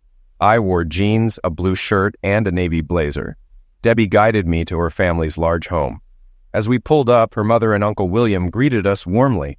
While Debbie and her mom embraced, I introduced myself to Uncle William and introduced Dolly, who curtsied sweetly. Uncle William, with tears in his eyes, picked Dolly up to introduce her to her grandmother. But when her grandmother reached out, Dolly clung to me, scared. I quietly reassured her, explaining that her mom's tears when talking about her mother were from missing her, not fear. Slowly, Dolly felt reassured and allowed her grandmother to hug her, breaking the tension. We moved inside, and Dolly quickly warmed up to her grandmother. Debbie smiled at me, love in her eyes. Uncle William and I started talking, and he recognized me from a past business meeting. We ended up chatting about work, and he admitted his regret over pushing Debbie to have an abortion, calling it his biggest mistake. I laughed and told him, "Debbie is a determined, intelligent woman. She's turned my business around in just a few months. Production and profits are up, and everyone loves working with her." As the afternoon progressed, Granny asked if Dolly could stay with her for a few days, but Debbie and I agreed she was still too young. Truthfully, I wasn't ready to let her go just yet. Dolly spent half her time in daycare and the other half with us, becoming a beloved presence at the office. Debbie was an active manager, visiting every office daily, always asking questions and expecting solutions. Her smile lit up the office, and her praise was cherished by everyone, but a frown from her was deeply felt. One day, Debbie noticed the new secretary at her old desk and entered my office, frowning. She asked, "How's the new girl working out?" "She's fine," I joked, "but she doesn't kiss as well as you." Debbie teared up, and I quickly reassured her, "I'm just teasing, you and Dolly have all my kisses forever." Her smile returned, and she playfully asked, "What about hugs?" "Those too," I laughed. "That might change," she teased, hinting at future babies. Later, I saw Jeff checking out Debbie while she worked, and it bothered me. Later that day, I overheard Jeff in the restroom bragging to a coworker about his intentions to pursue Debbie. Furious, I called Debbie into my office and asked her to fire Jeff. She was surprised, but didn't argue. A few hours later, Debbie confirmed she had fired him, and we headed home together. On the way home, Debbie asked, "Aren't you going to ask if I fired Jeff?" I smiled. "Why wouldn't you?" She explained that one of the workers told her Jeff was spreading rumors about them. "Good call," I said, suggesting we promote the worker who gave her the tip. That night, as we prepared for dinner, the doorbell rang. I opened it to find Jeff pointing a weapon at me. He demanded to see his daughter, claiming Dolly was his. Debbie calmly corrected him, saying he was mistaken, and explained that Dolly wasn't his child. Jeff, confused, realized he had mixed Debbie up with someone else. As Jeff's attention shifted entirely to Debbie, I saw my chance. I quickly punched him in the head, and he dropped, the weapon hitting the floor. I grabbed the revolver just as Debbie rushed over and kicked him hard in the groin, screaming at him. She kicked him in the head and face, yelling until a deputy arrived and pulled her back. Soon, several deputies were in the apartment. Jeff was handcuffed, and we learned that the pizza delivery guy had seen Jeff with the weapon and called the police. After checking on Dolly, who was sound asleep, we gave statements. Jeff was charged with attack and several other crimes. Afterward, we sat down to eat but barely touched our food, mostly holding each other. Debbie, still in shock, said, "I don't even remember seeing him before he worked for us." I suggested she might have blocked the memory to avoid reliving the trauma of her attack. She nodded, unsure if she had ever seen his face clearly. Then she noticed my swollen hand. "We need to get ice on that," she said, bringing a bowl to help. She complimented me on how I handled Jeff, distracting him. I joked about how her ballet slippers were a better choice than stilettos. Otherwise, she might have done real damage. Debbie got serious, saying, "No one threatens my family and walks away unscathed." That night, I suggested we both get concealed weapon permits and look into self-defense training. Debbie knew of a place near Melrose for martial arts training and said she would set it up. The next morning, after a restless night with my hand bandaged, Debbie mentioned she had already signed us up for a weapon safety course at a local shop. She surprised me by sharing how much experience she had with firearms, thanks to her Uncle Bill, who had taught her to shoot various weapons. Later, I showed Debbie my hidden weapon locker, letting her pick one for the class.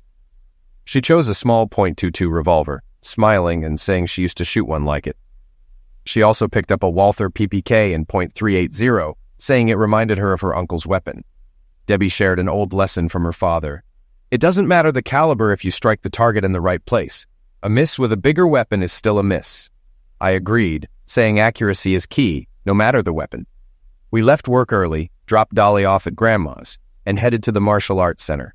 After discussing our experience and concerns about having a toddler, the owner recommended a self-defense baton, disguised as a flashlight.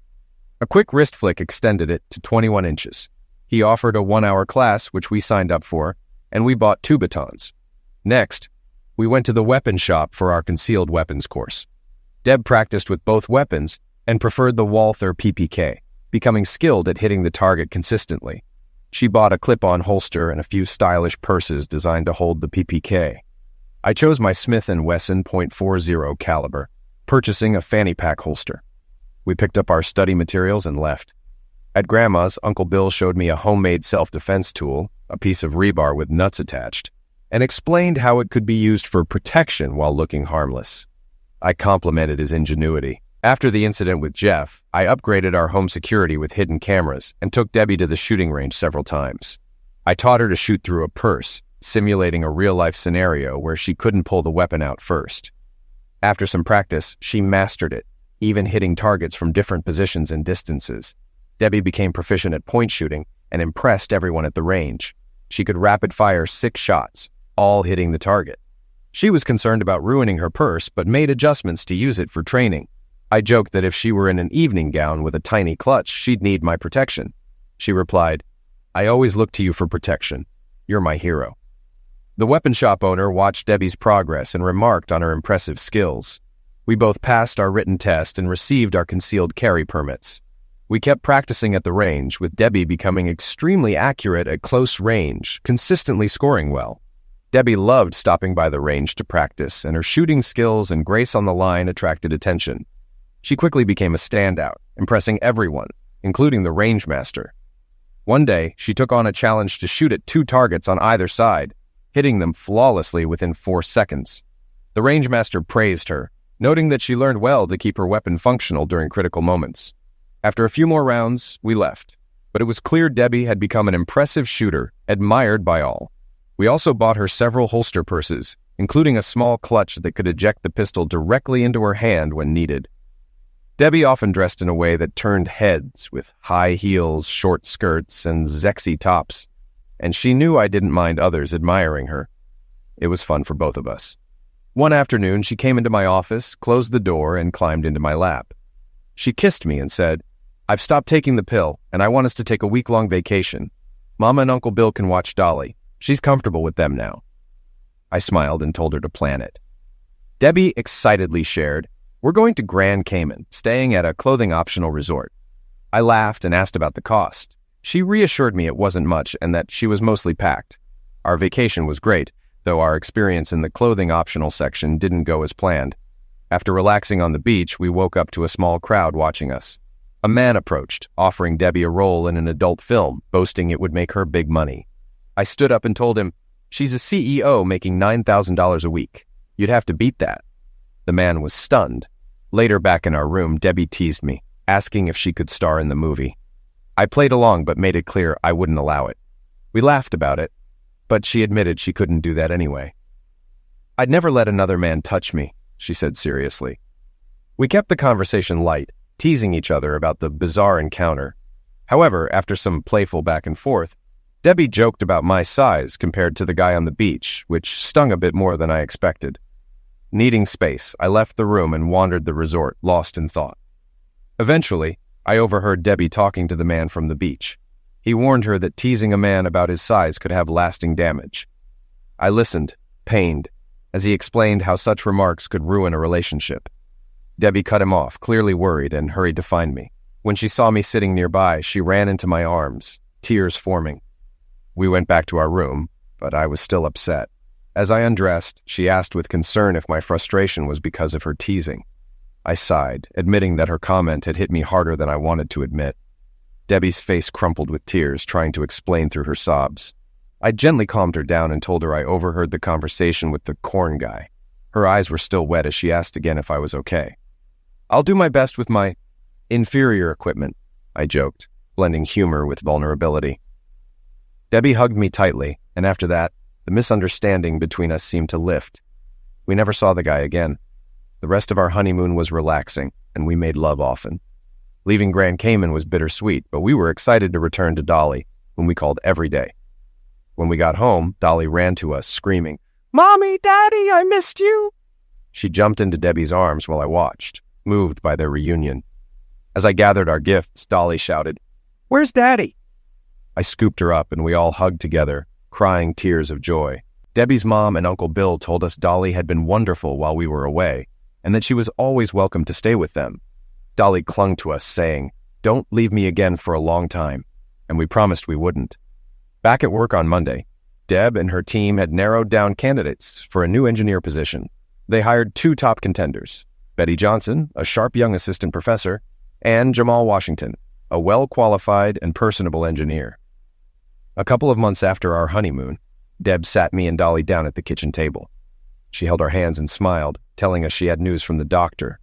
I immediately feared the worst, but Deb reassured me with a laugh. "We're going to have a new family member soon," she said. Dolly excitedly guessed we were getting a puppy, but Debbie smiled and told her she was going to have a little brother or sister. Overjoyed, I scooped Dolly into my arms, spinning her around the kitchen as we both cheered. "Mama's going to have a baby." Debbie watched, laughing through happy tears. We gathered around her, hugging and kissing, overwhelmed with love and joy. As I looked out the window, trying to collect myself, the weight of becoming a father again hit me. I turned back, hugged Debbie, and whispered, "Thank you for this precious gift." Debbie, eyes shining, whispered back, "This will be our child, a melding of the two of us." Dolly, ever curious, asked if we could get a puppy next time. Debbie laughed, explaining she was 2 months along and that it would be a while before she started to show. She then asked if I would attend birthing classes with her. "Of course," I said. "I'll go anywhere with you, my love." She rested her head on my chest, and we talked about the months ahead. 7 more months of waiting, and then we would welcome a new addition to our family. As I looked at the little girl in front of us, my mind raced with worry. How would Debbie's small frame handle carrying our baby? I was bigger than Jeff, Dolly's biological father. What if the baby was too big, or if she had twins? I hadn't thought about this before, and now I feared for her safety. Debbie noticed my concern. "What's wrong, honey?" she asked gently. I pulled her close and whispered my fears. She reassured me that women's bodies are built to handle larger babies and modern medicine would address any complications. "That's why I go for prenatal care," she said. "The doctor monitors everything. If necessary, they can induce labor or perform a C-section." I still wasn't completely convinced. "Not for you," I muttered, worried. Sensing the tension, Dolly asked, "What's wrong, Mommy? Why is Daddy crying?" Debbie smiled, brushing Dolly's hair. "Daddy's just being silly. He doesn't know how babies come out of Mommy's tummy. He's afraid it will hurt me." Dolly, with childlike innocence, said, "That's silly, Daddy. Mommy said it hurts a little, but mommies love their babies, so they don't mind." Debbie grinned at me and we all hugged. Months passed and Debbie's belly began to show. She was glowing, happier than ever, and said this pregnancy was better than her first, because this time she wasn't alone. She had a loving husband, and everyone around her was supportive. One afternoon, Debbie, 7 months along, went to the bank while Dolly and I waited in the car. Suddenly, I heard fire shots. I grabbed my pistol and saw Debbie on the curb exchanging fire with 3 men. 2 were down, and the car lurched toward her. I fired at the driver, and the car crashed into a tree. Panicking, I rushed to Debbie, relieved to find her unhurt. We barely had time to catch our breath before more shots rang out from inside the bank. I started toward the bank, but Debbie grabbed my arm. "I'm coming with you," she insisted. Together, we approached the shattered glass doors. Inside, a man held a woman hostage. I took a shot, knocking him in the head, and he dropped. As I moved to check on the woman, another robber rose behind a desk. Debbie fired 2 quick shots, taking him down. After the police arrived, we handed over our weapons and were praised for saving lives. Debbie, calm but shaken, joked about ruining her pantyhose and purse. We headed home, exhausted and overwhelmed by the day's events. Later, we saw ourselves on the news as the heroic husband and wife team who stopped the robbery. The reality of the situation hit us hard, and we both cried, realizing how close we had come to losing each other. The sheriff visited us the next morning to review security footage that captured everything. Watching it unfold again was surreal. Debbie had been calm and precise, taking down 2 of the robbers without missing a shot. The sheriff was amazed and praised her skills, saying, "Not many deputies could have done what you did." He invited us to a press conference, and though we were exhausted, we agreed. Debbie blushed at the attention, but humbly said, "I was just doing what I had to do." The sheriff smiled. "Well, you did it perfectly. You two make quite the team."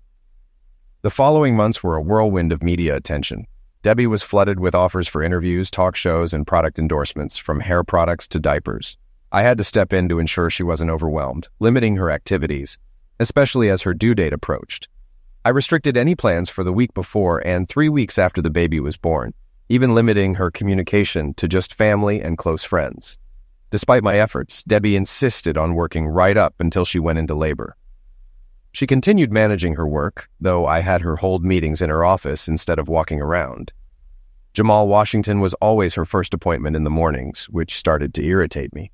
One day, she mentioned visiting a few offices and asked if I'd watch Johnny. I suggested she keep having her meetings in her office, but she looked confused. I like to visit each office and see how things are going firsthand, she said.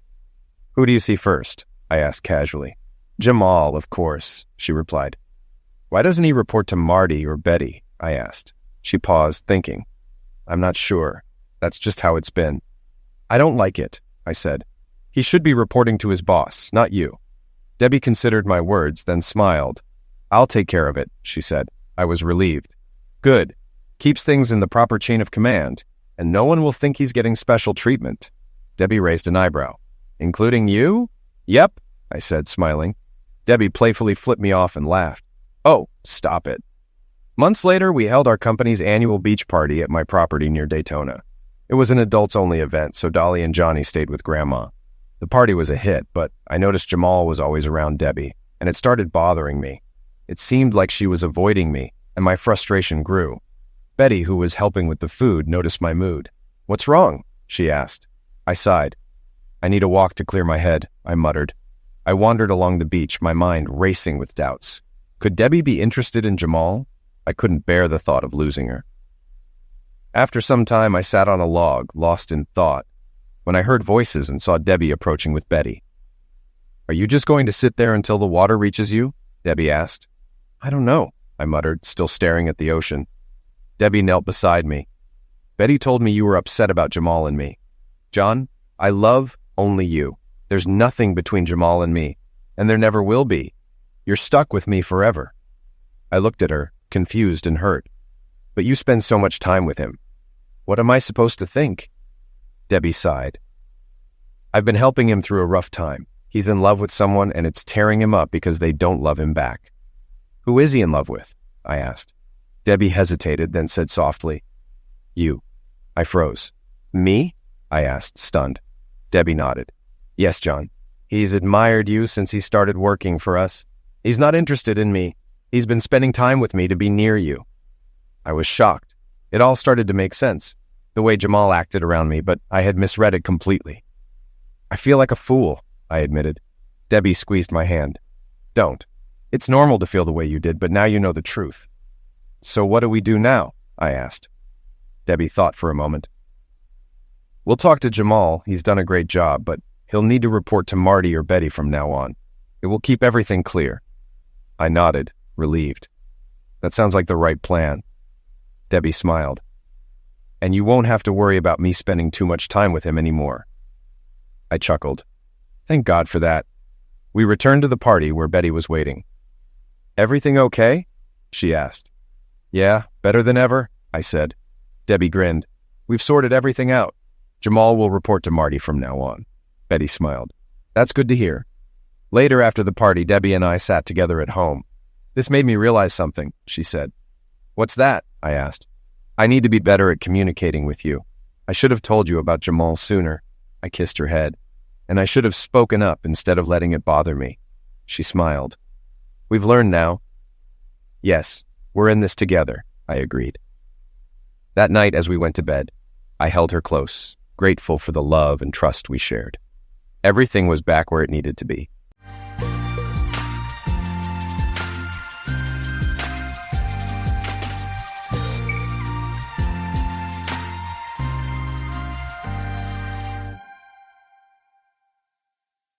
Subscribe to Cheating Tales Lab for more original and exclusive stories. We hope you enjoy this one. Let's begin. Ethan Blackwood's fingers drummed an impatient rhythm on the steering wheel of his Audi R8 as he navigated the congested downtown streets. The sleek sports car, usually a source of pride, felt like a gilded cage in the stop-and-go traffic. His mind raced, consumed by the forgotten wallet that threatened to derail his $1 million proposal presentation. Damn it, he muttered, glancing at his empty breast pocket for the 100th time. The thought of asking Victoria to bring it down to his office made him wince. He could already hear her sardonic comments about his absent-mindedness. With a sudden jerk of the wheel, Ethan cut across 2 lanes of honking traffic, ignoring the chorus of blaring horns. He'd grab the wallet himself and be back on the road in 10 minutes. No need to give Victoria more ammunition for her little jabs. As he pulled into the private parking area of his luxurious penthouse, Ethan's eyes narrowed at the unfamiliar Porsche 911 parked haphazardly nearby. The hairs on the back of his neck stood up as he approached their door, an unsettling silence greeting him as he entered. "Victoria," he called out, his voice echoing in the vast open-plan living area. No response. The muffled sounds coming from the master bedroom sent a chill down his spine. Ethan's hand hesitated on the doorknob for a split second before he pushed it open. The sight that greeted him sent his world spinning off its axis. A shirtless man, tall and muscular, stood by the bed, carelessly buttoning his pants. His dark hair was mussed, his chiseled features twisted in surprise, and something that looked unsettlingly like amusement. Rage exploded in Ethan's chest. He lunged forward, grabbing the stranger by the collar. "Who the hell are you?" he demanded, his voice trembling with fury. Before the man could answer, a flash of silk caught Ethan's peripheral vision. Victoria rushed out of the ensuite bathroom, cinching a robe around her waist. Her face cycled through shock, defiance, and finally settled on a look of cold detachment that chilled Ethan to his core. "Let him go, Ethan," she said, her voice steady and devoid of any guilt or shame. "This is Xavier Thornton, my new love." Ethan's grip on Xavier's collar loosened, more from shock than compliance. He stumbled back a step, his mind reeling as he tried to process the surreal scene before him. "What was I to you for 13 years, Victoria?" The words tumbled out before he could stop them, raw and vulnerable. Victoria's lips curled into a cruel smile that Ethan had never seen before. It transformed her beautiful face into something alien and malevolent. "A tool, Ethan," she replied, her voice dripping with disdain. "Just a surviving tool. Xavier here is everything you're not, passionate, spontaneous, and exciting." Each word was a dagger, precisely aimed to inflict maximum pain. Ethan felt his chest constrict, struggling to draw breath as the full weight of her betrayal crashed down upon him. Fury coursing through his veins, Ethan ordered them both out of his house. As Victoria gathered her things, she hissed, "I'll make sure you regret this decision, Ethan. You have no idea what I'm capable of." The threat hung in the air as Victoria and Xavier left, the sound of the Porsche's engine fading into the distance. Ethan stood alone in the bedroom, his world shattered around him. The following days passed in a blur for Ethan. He moved through the prestigious architecture firm like a ghost, going through the motions but feeling utterly disconnected. Every sympathetic glance, every hushed conversation that stopped abruptly when he entered a room, felt like salt in his still raw wounds. It was during a particularly grueling meeting that Marcus Steele, Ethan's colleague and best friend at the firm, finally confronted him. As the other partners filed out of the conference room, Marcus hung back, concern etched deep in the lines of his face. "Ethan, what's going on with you, man?" Marcus asked, his voice low and urgent. "You've been off your game all week. That proposal you presented just now, it's not up to your usual standards. Talk to me." Ethan looked up at his friend, seeing the genuine worry in his eyes. The weight of his secret was crushing him, and Marcus's concern finally cracked his resolve. "It's Victoria," Ethan said, his voice barely above a whisper. She's been cheating on me. I walked in on them, Marcus, in our bed." Marcus's eyes widened in shock, then narrowed in anger. "Jesus, Ethan, I'm so sorry. What are you going to do?" As Ethan confided in Marcus, detailing Victoria's threats and his fears, neither man noticed the intern hovering nearby, her eyes wide with interest. By the end of the day, the entire firm would be buzzing with whispers about Ethan Blackwood's scandalous divorce. Meanwhile, Victoria and Xavier began their campaign of harassment against Ethan. They spread malicious rumors in their social circle, claiming Ethan was abusive and controlling. Victoria reached out to Ethan's clients, attempting to tarnish his professional reputation with false accusations. The attacks came from all sides, leaving Ethan reeling. His phone buzzed constantly with messages from concerned friends and colleagues, asking about the rumors. Clients called, demanding explanations for accusations they'd heard. Ethan found himself constantly on the defensive, struggling to maintain his composure and his reputation. As the pressure mounted, Ethan felt increasingly cornered and desperate. The final straw came when he received a call from his bank. Victoria had drained their joint accounts, leaving him nearly penniless. This last betrayal ignited a fierce desire for revenge within Ethan. He realized that playing defense wasn't enough. He needed to fight back. With renewed determination, Ethan reached out to his old college friend, Olivia Chun, now a private investigator. They met at a quiet cafe, away from prying eyes. "Olivia, I need your help," Ethan said, his voice low and urgent. "I need you to dig into Victoria and Xavier's backgrounds. There has to be something I can use against them." Olivia studied him carefully, noting the dark circles under his eyes and the tension in his jaw. "This isn't like you, Ethan." Ethan's eyes hardened. "They've left me no choice, Liv. Victoria's trying to destroy everything I've built. I need to protect myself." Olivia nodded slowly. "All right, I'll see what I can find. But Ethan, be careful. Revenge can be a double-edged sword." As Olivia began her investigation, Ethan felt a glimmer of hope for the first time since his world had imploded. He didn't know what Olivia would uncover, but he was certain of one thing. He wouldn't go down without a fight. The spark of revenge had been ignited, and Ethan was ready to fan it into a roaring flame. Olivia Chun sat in her dimly lit office, surrounded by stacks of files and the soft glow of multiple computer screens. Her fingers flew across the keyboard, eyes darting between documents as she pieced together the puzzle of Victoria Blackwood and Xavier Thornton's lives. The deeper she dug, the more her brow furrowed. This was no simple case of infidelity. It was a tangled web of deceit that stretched back years. Her phone buzzed. Ethan's name flashed on the screen. "What have you found?" His voice was taut with barely contained tension.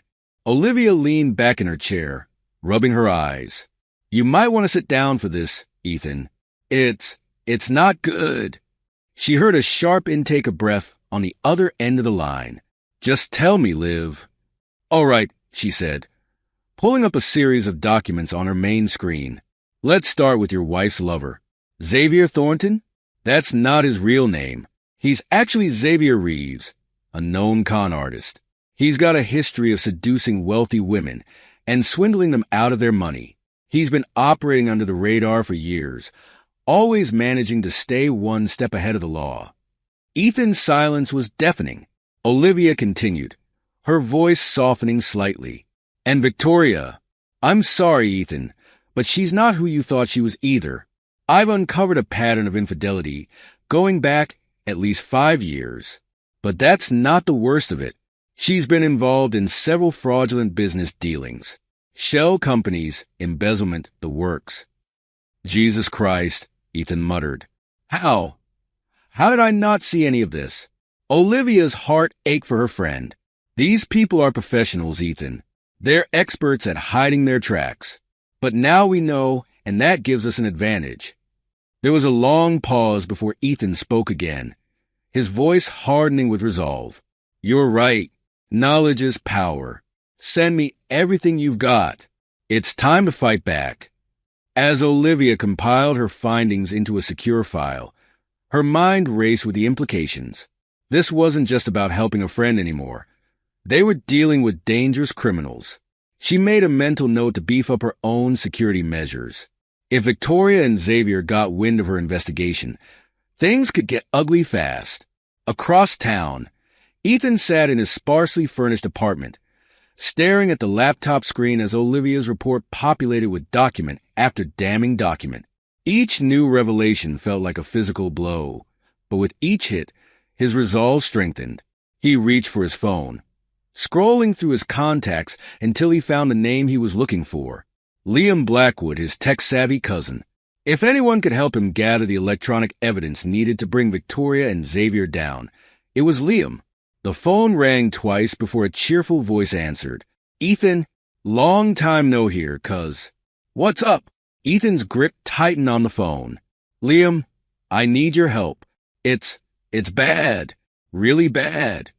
The cheerfulness drained from Liam's voice, replaced by concern. "What's going on, Ethan? I can't explain everything over the phone. Can you come over? And bring your gear. We've got some digital digging to do." There was a pause. Then Liam's voice came back, firm and determined. "I'm on my way. Hang tight, cuz. Whatever this is, we'll figure it out together." As Ethan ended the call, he felt a glimmer of hope for the first time in weeks. With Olivia's investigative skills and Liam's technical expertise, they had a fighting chance. Victoria and Xavier had no idea what was coming for them. He turned back to the laptop, steeling himself to dive deeper into the sordid details of his wife's double life. Each revelation stoked the fire of his determination. They wanted to play dirty? Fine. He'd show them just how dirty he could get. The following weeks saw Ethan Blackwood undergo a transformation to the outside world. He appeared a broken man, stumbling through his days in a haze of despair. His colleagues at the architecture firm whispered behind his back, their faces etched with a mixture of pity and morbid fascination. But behind closed doors, a different Ethan emerged. With Liam hunched over multiple laptops and Olivia poring over stacks of documents, Ethan's apartment had become a war room. The walls were covered with timelines, connections, and strategies, all aimed at one goal: bringing Victoria and Xavier to justice. "We need to lure them into a false sense of security," Ethan mused, pacing the length of the living room. "Make them think they've won completely." Liam looked up from his screen, eyebrows raised. "You sure about that, cuz? It's gonna mean taking some hits to your reputation." Ethan's jaw clenched. "My reputation's already in tatters thanks to their smear campaign. At least this way, it serves a purpose." Olivia nodded approvingly. "It's a smart play. If they think you're defeated, they might get sloppy, make mistakes." And so, Operation Broken Man began. Ethan started showing up to work disheveled, his eyes red-rimmed as if from crying or drinking. He fumbled presentations, missed deadlines, and generally gave the impression of a man on the verge of a complete breakdown. The whispers in the office grew louder. "Poor Ethan," they'd say. "He's really lost it since Victoria left him." Meanwhile, Victoria and Xavier reveled in their apparent victory. They were spotted at high-end restaurants, luxury boutiques, and exclusive clubs, spending Ethan's money with reckless abandon. Their laughter echoed through the social circles they once shared with Ethan, each public appearance another twist of the knife. But Ethan wasn't as broken as he appeared. Every night he, Liam, and Olivia worked tirelessly, building their case piece by piece. Liam's technical wizardry uncovered a trail of digital breadcrumbs linking Victoria and Xavier to their fraudulent activities. Olivia's network of contacts provided crucial pieces of the puzzle, filling in gaps and corroborating evidence. As their case grew stronger, Ethan realized they needed more. Victims' testimonies could be the nail in the coffin for Victoria and Xavier's operations. With Olivia's help, he began reaching out to those who had fallen prey to the duo's schemes. One name stood out: Sofia Alvarez, Victoria's former business partner. Ethan remembered her vaguely from cocktail parties and charity events, always standing slightly apart from the crowd, her eyes sharp and assessing. He'd always assumed she and Victoria had simply had a falling out. Now, he suspected there was much more to the story. Arranging a meeting with Sofia proved challenging. She was understandably wary, having been burned by Victoria before. But Ethan's persistence paid off, and she finally agreed to meet him at a quiet cafe on the outskirts of town. Sofia arrived precisely on time, her posture rigid and her eyes guarded. She slid into the booth across from Ethan, studying him carefully. "Mr. Blackwood," she said, her voice cool and measured. "I must admit, I was surprised to hear from you. What exactly is it you want from me?" Ethan leaned forward, his voice low and urgent. "The truth, Ms. Alvarez. About Victoria. About what really happened between you two." Sofia's eyes widened slightly, a flicker of pain crossing her face before she schooled her features back into neutrality. "And why should I dredge up ancient history? What's done is done." "Because it's not ancient history," Ethan replied, sliding a folder across the table. It's happening again. Victoria and her new partner, Xavier, are running the same schemes. They've already hurt people. They'll keep hurting people unless we stop them. Sophia's hand trembled slightly as she opened the folder, her eyes scanning the documents within. With each page she turned, her composure cracked a little more. Finally, she looked up at Ethan, her eyes shining with unshed tears. "I always wondered if I was the only one," she whispered. "If I was just weak, stupid." Ethan reached across the table, gently squeezing her hand. "You weren't weak or stupid, Sophia. You were a victim. But now, you have the power to make sure there are no more victims. Will you help us?" Sophia took a deep breath, squaring her shoulders. When she met Ethan's gaze again, there was steel in her eyes. "Tell me what you need me to do." As Ethan left the cafe, Sophia's agreement to testify secure, he felt a surge of triumph. The trap was set.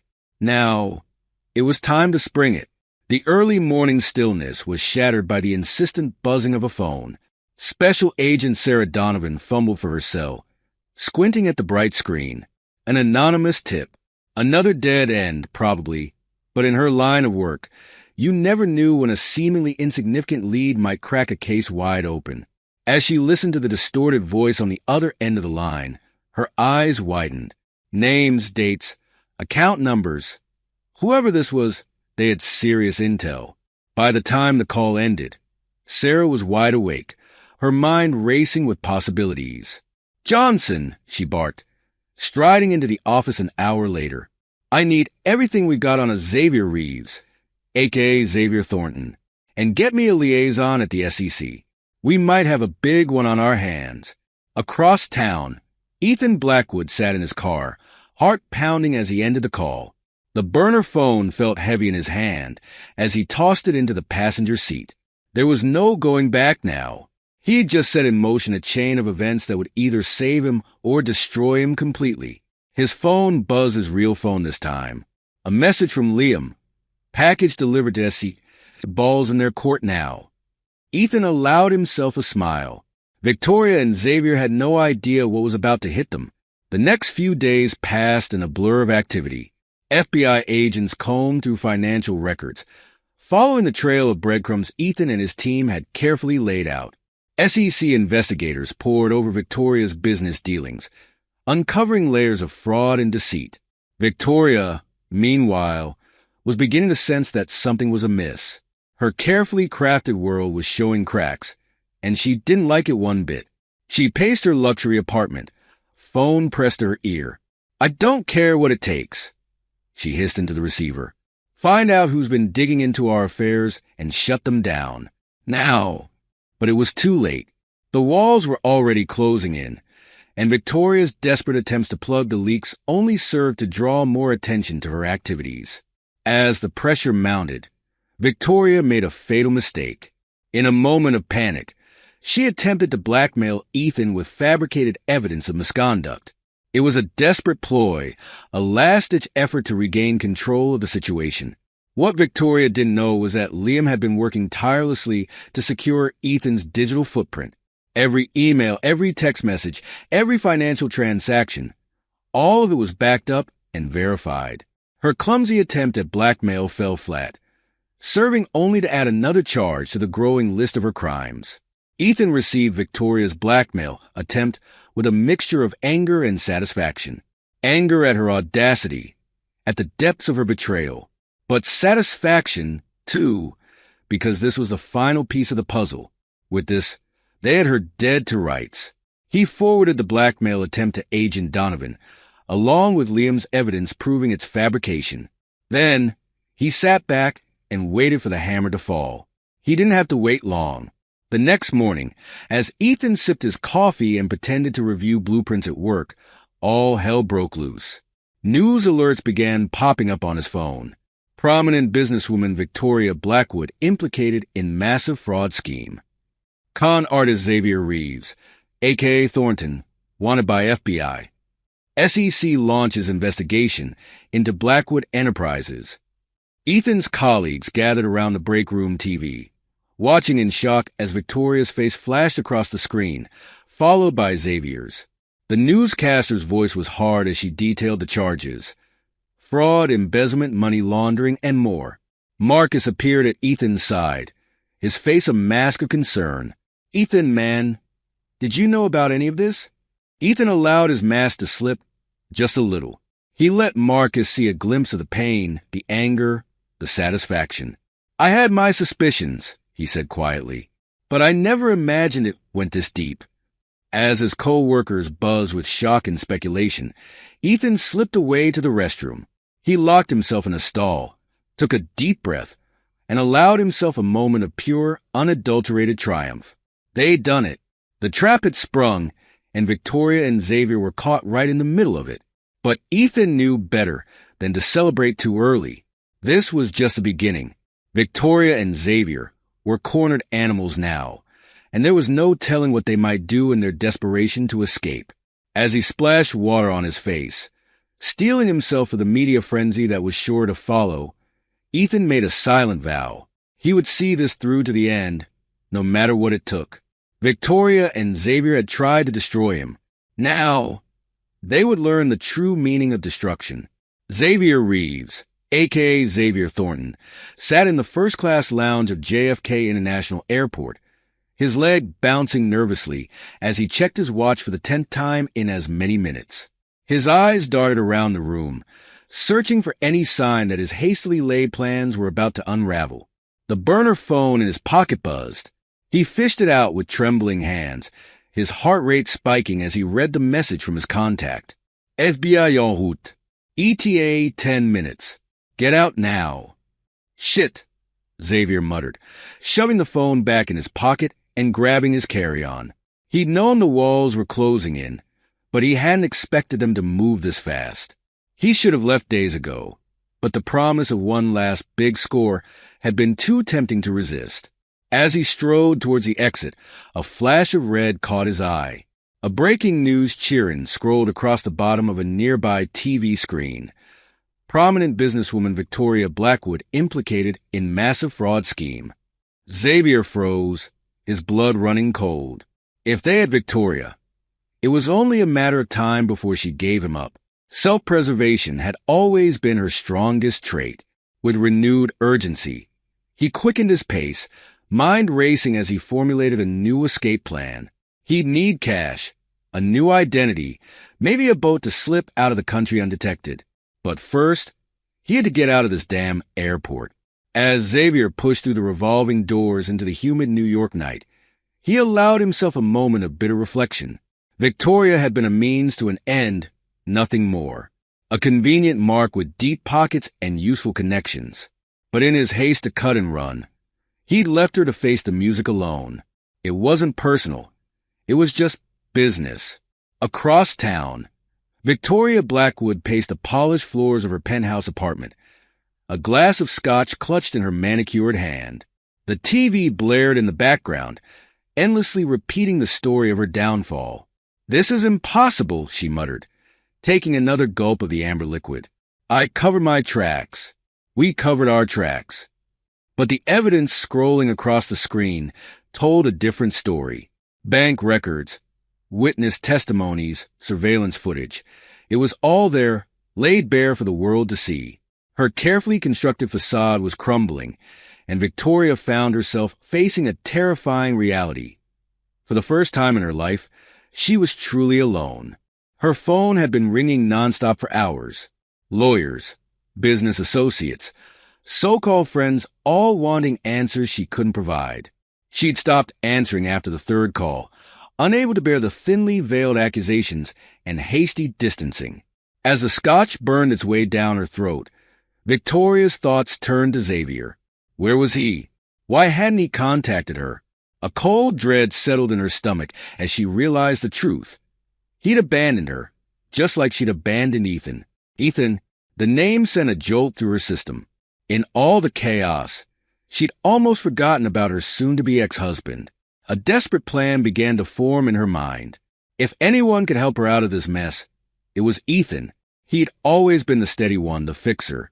Surely, If she appealed to their history, the love they'd once shared. With shaking hands, Victoria reached for her phone. She scrolled through her contacts until she found Ethan's name, her thumb hovering over the call button. Taking a deep breath, she pressed it, bringing the phone to her ear. 1 ring, 2 rings, 3. Victoria. Ethan's voice was cold, devoid of any emotion. "Ethan, thank God." Victoria breathed, relief flooding her system. "I need your help. It's all falling apart, and I don't know what to do. Please. I know I hurt you, but no." The single word cut through her rambling like a knife. "What?" Victoria asked, thrown off balance by the flat refusal. "I said no, Victoria," Ethan repeated, his voice hard as steel. "You made your choices. Now you get to live with the consequences." "But Ethan, please," Victoria pleaded, desperation creeping into her voice. "We were married for 13 years. Doesn't that mean anything to you?" There was a long pause on the other end of the line. For a moment, Victoria dared to hope. Then Ethan spoke again, his words dripping with contempt. "It meant everything to me, Victoria. But I was just a tool to you, remember? Well, this tool is done fixing your messes. Goodbye." The line went dead, leaving Victoria staring at her phone in disbelief. She'd always prided herself on her ability to manipulate people, to bend them to her will. But Ethan had changed. The man she'd just spoken to was a stranger, cold, unyielding, and completely beyond her reach. As the reality of her situation sank in, Victoria felt the last vestiges of her composure crumble. She sank to the floor, the empty Scotch glass rolling away as sobs racked her body. Outside, sirens wailed in the distance, growing louder with each passing second. The courtroom buzzed with nervous energy as the bailiff called for order. Journalists scrambled for prime positions, their pens poised over notepads, eager to capture every detail of what promised to be the trial of the decade. At the defense table, Xavier Reeves and Victoria Blackwood sat side by side, a study in contrasts. Xavier exuded an air of casual indifference, his handsome features arranged in a mask of bored contempt. Victoria, on the other hand, was a tightly wound spring, her eyes darting nervously around the room as she smoothed non-existent wrinkles from her designer suit. As the judge entered and the court was called to session, a hush fell over the room. The prosecutor, a sharp-eyed woman in her 50s, approached the bench. "Your Honor, the state calls Ethan Blackwood to the stand." A ripple of excitement passed through the spectators as Ethan made his way to the witness box. He cut an impressive figure in his tailored suit, his face a study in calm determination. As he raised his right hand to be sworn in, his eyes briefly met Victoria's. She flinched at the cold steel she saw there, quickly averting her gaze. The prosecutor began her questioning, leading Ethan through the sordid details of Victoria and Xavier's schemes.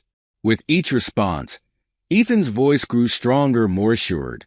He painted a vivid picture of betrayal, fraud, and callous disregard for the lives they'd ruined. From her seat at the defense table, Victoria watched in growing horror as Ethan systematically dismantled the life she'd built. Every lie, every manipulation, every fraudulent deal. He laid them all bare, backed by a mountain of irrefutable evidence. Xavier, for his part, maintained his facade of indifference. But those who looked closely might have noticed the slight tremor in his hands, the sheen of sweat on his upper lip. As Ethan's testimony continued, Xavier's eyes darted more and more frequently to the exits, like a cornered animal seeking escape. When it came time for cross-examination, Victoria and Xavier's high-priced defense attorney did his best to poke holes in Ethan's story. But Ethan remained unflappable, his responses measured and precise. For every attempted gotcha, Ethan had a ready answer, often supported by additional evidence that only served to further incriminate the defendants. As the defense attorney returned to his seat, defeat evident in the slump of his shoulders, the prosecutor called her next witness, Sofia Alvarez. Victoria's head snapped up at the name. her eyes widening in shock as her former business partner took the stand. Sophia's testimony was damning, providing intimate details of Victoria's fraudulent business practices and manipulative personality. "She told me it was just creative accounting," Sophia said, her voice thick with emotion. "By the time I realized the truth, it was too late. She'd set me up to take the fall if anything went wrong." As Sophia's testimony continued, Victoria felt the last threads of her defense unraveling. She leaned over to her lawyer, whispering urgently. The attorney frowned, shaking his head, but Victoria persisted. Finally, the attorney stood. "Your Honor, my client wishes to address the court." The judge raised an eyebrow but nodded his assent. Victoria stood, smoothing her skirt with trembling hands. I'd like to make a deal," she said, her voice quavering. "I have information about Xavier, about others involved in our operations. I'm willing to testify, to tell you everything I know." Xavier's head whipped around, his eyes blazing with fury. "You treacherous bitch," he snarled, lunging towards Victoria. The bailiffs rushed to restrain him as chaos erupted in the courtroom. As Xavier was dragged away, hurling threats and obscenities, Victoria locked eyes with Ethan once more. This time, she saw something flicker behind the steely exterior. Not sympathy or forgiveness, but a satisfaction. In that moment, Victoria realized the full extent of her fall. She'd lost everything: her wealth, her status, her freedom. But worst of all, she'd lost the one person who had truly loved her, and there was no going back. The sun was setting over the city skyline, painting the sky in vibrant hues of orange and pink. Ethan Blackwood stood at the floor-to-ceiling windows of his office, a glass of champagne in hand, watching the play of light on the gleaming skyscrapers. Behind him, the sounds of celebration filled the room. Laughter, the clink of glasses, excited chatter. His team had just landed the biggest contract in the firm's history, a prestigious international project that would put them on the map in a whole new way. "There's the man of the hour." Marcus's booming voice cut through the noise as he approached, clapping Ethan on the shoulder. "How does it feel to be on top of the world, my friend?" Ethan turned, a genuine smile spreading across his face. "It feels pretty damn good, Marcus.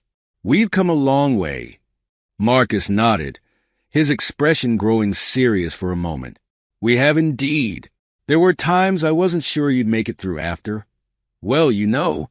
Ethan's mind flashed back to those dark days after Victoria's betrayal, the struggle to keep his head above water as his personal and professional life threatened to implode. He remembered the unwavering support of friends like Marcus, the dogged determination of Olivia as she helped uncover the truth, the technical wizardry of Liam that had been instrumental in bringing Victoria and Xavier to justice. "I couldn't have done it without all of you," Ethan said, raising his glass in a toast. "To friends who become family, and to new beginnings." As if on cue, Olivia appeared at his side, slipping her hand into his. "What are we toasting to?" she asked, her eyes twinkling. Ethan pulled her close, planting a soft kiss on her forehead. "To us," he said simply. "To surviving the storm and coming out stronger on the other side." Olivia's smile widened, a mix of pride and love shining in her eyes. What had started as a professional collaboration during the investigation had blossomed into something neither of them had expected. In Olivia, Ethan had found not just a partner, but a true equal. Someone who challenged him, supported him, and understood him in a way Victoria never had. As the party continued around them, Ethan found himself reflecting on the journey that had brought him to this moment. The pain of betrayal, the thirst for revenge, the long nights spent building a case against those who had wronged him. It all seemed like a lifetime ago. Victoria and Xavier were serving long prison sentences, their empire of lies and fraud dismantled. The victims of their schemes, including Sofia Alvarez, had received restitution and a measure of justice. And Ethan had emerged from the crucible stronger, wiser, and more appreciative of the true riches in his life. "Penny for your thoughts?" Olivia asked, squeezing his hand gently. Ethan shook his head, chuckling softly, just thinking about how sometimes the best revenge is living well. Olivia nodded, understanding flashing in her eyes. And are you? Living well, I mean. Ethan looked around the room, taking in the faces of his friends and colleagues. His gaze settled on Olivia, and he felt a warmth spread through his chest that had nothing to do with the champagne. You know what, he said, pulling her closer. I really am. As the celebration continued into the night, Ethan allowed himself to fully embrace the moment. The past was behind him, the future bright with promise. He had weathered the storm, faced his demons, and come out the other side not just intact, but triumphant. In the end, Victoria's cruel words had proven prophetic, though not in the way she had intended. Ethan had indeed been a tool for justice, for redemption, and ultimately for his own salvation. And as he raised his glass one more time, surrounded by the people who truly mattered, Ethan Blackwood knew that he had finally found the passion, spontaneity, and excitement that had been missing from his life for far too long. The city lights twinkled below, a testament to the endless possibilities that lay ahead, and Ethan was ready to embrace them all, one triumphant step at a time. This is where our story comes to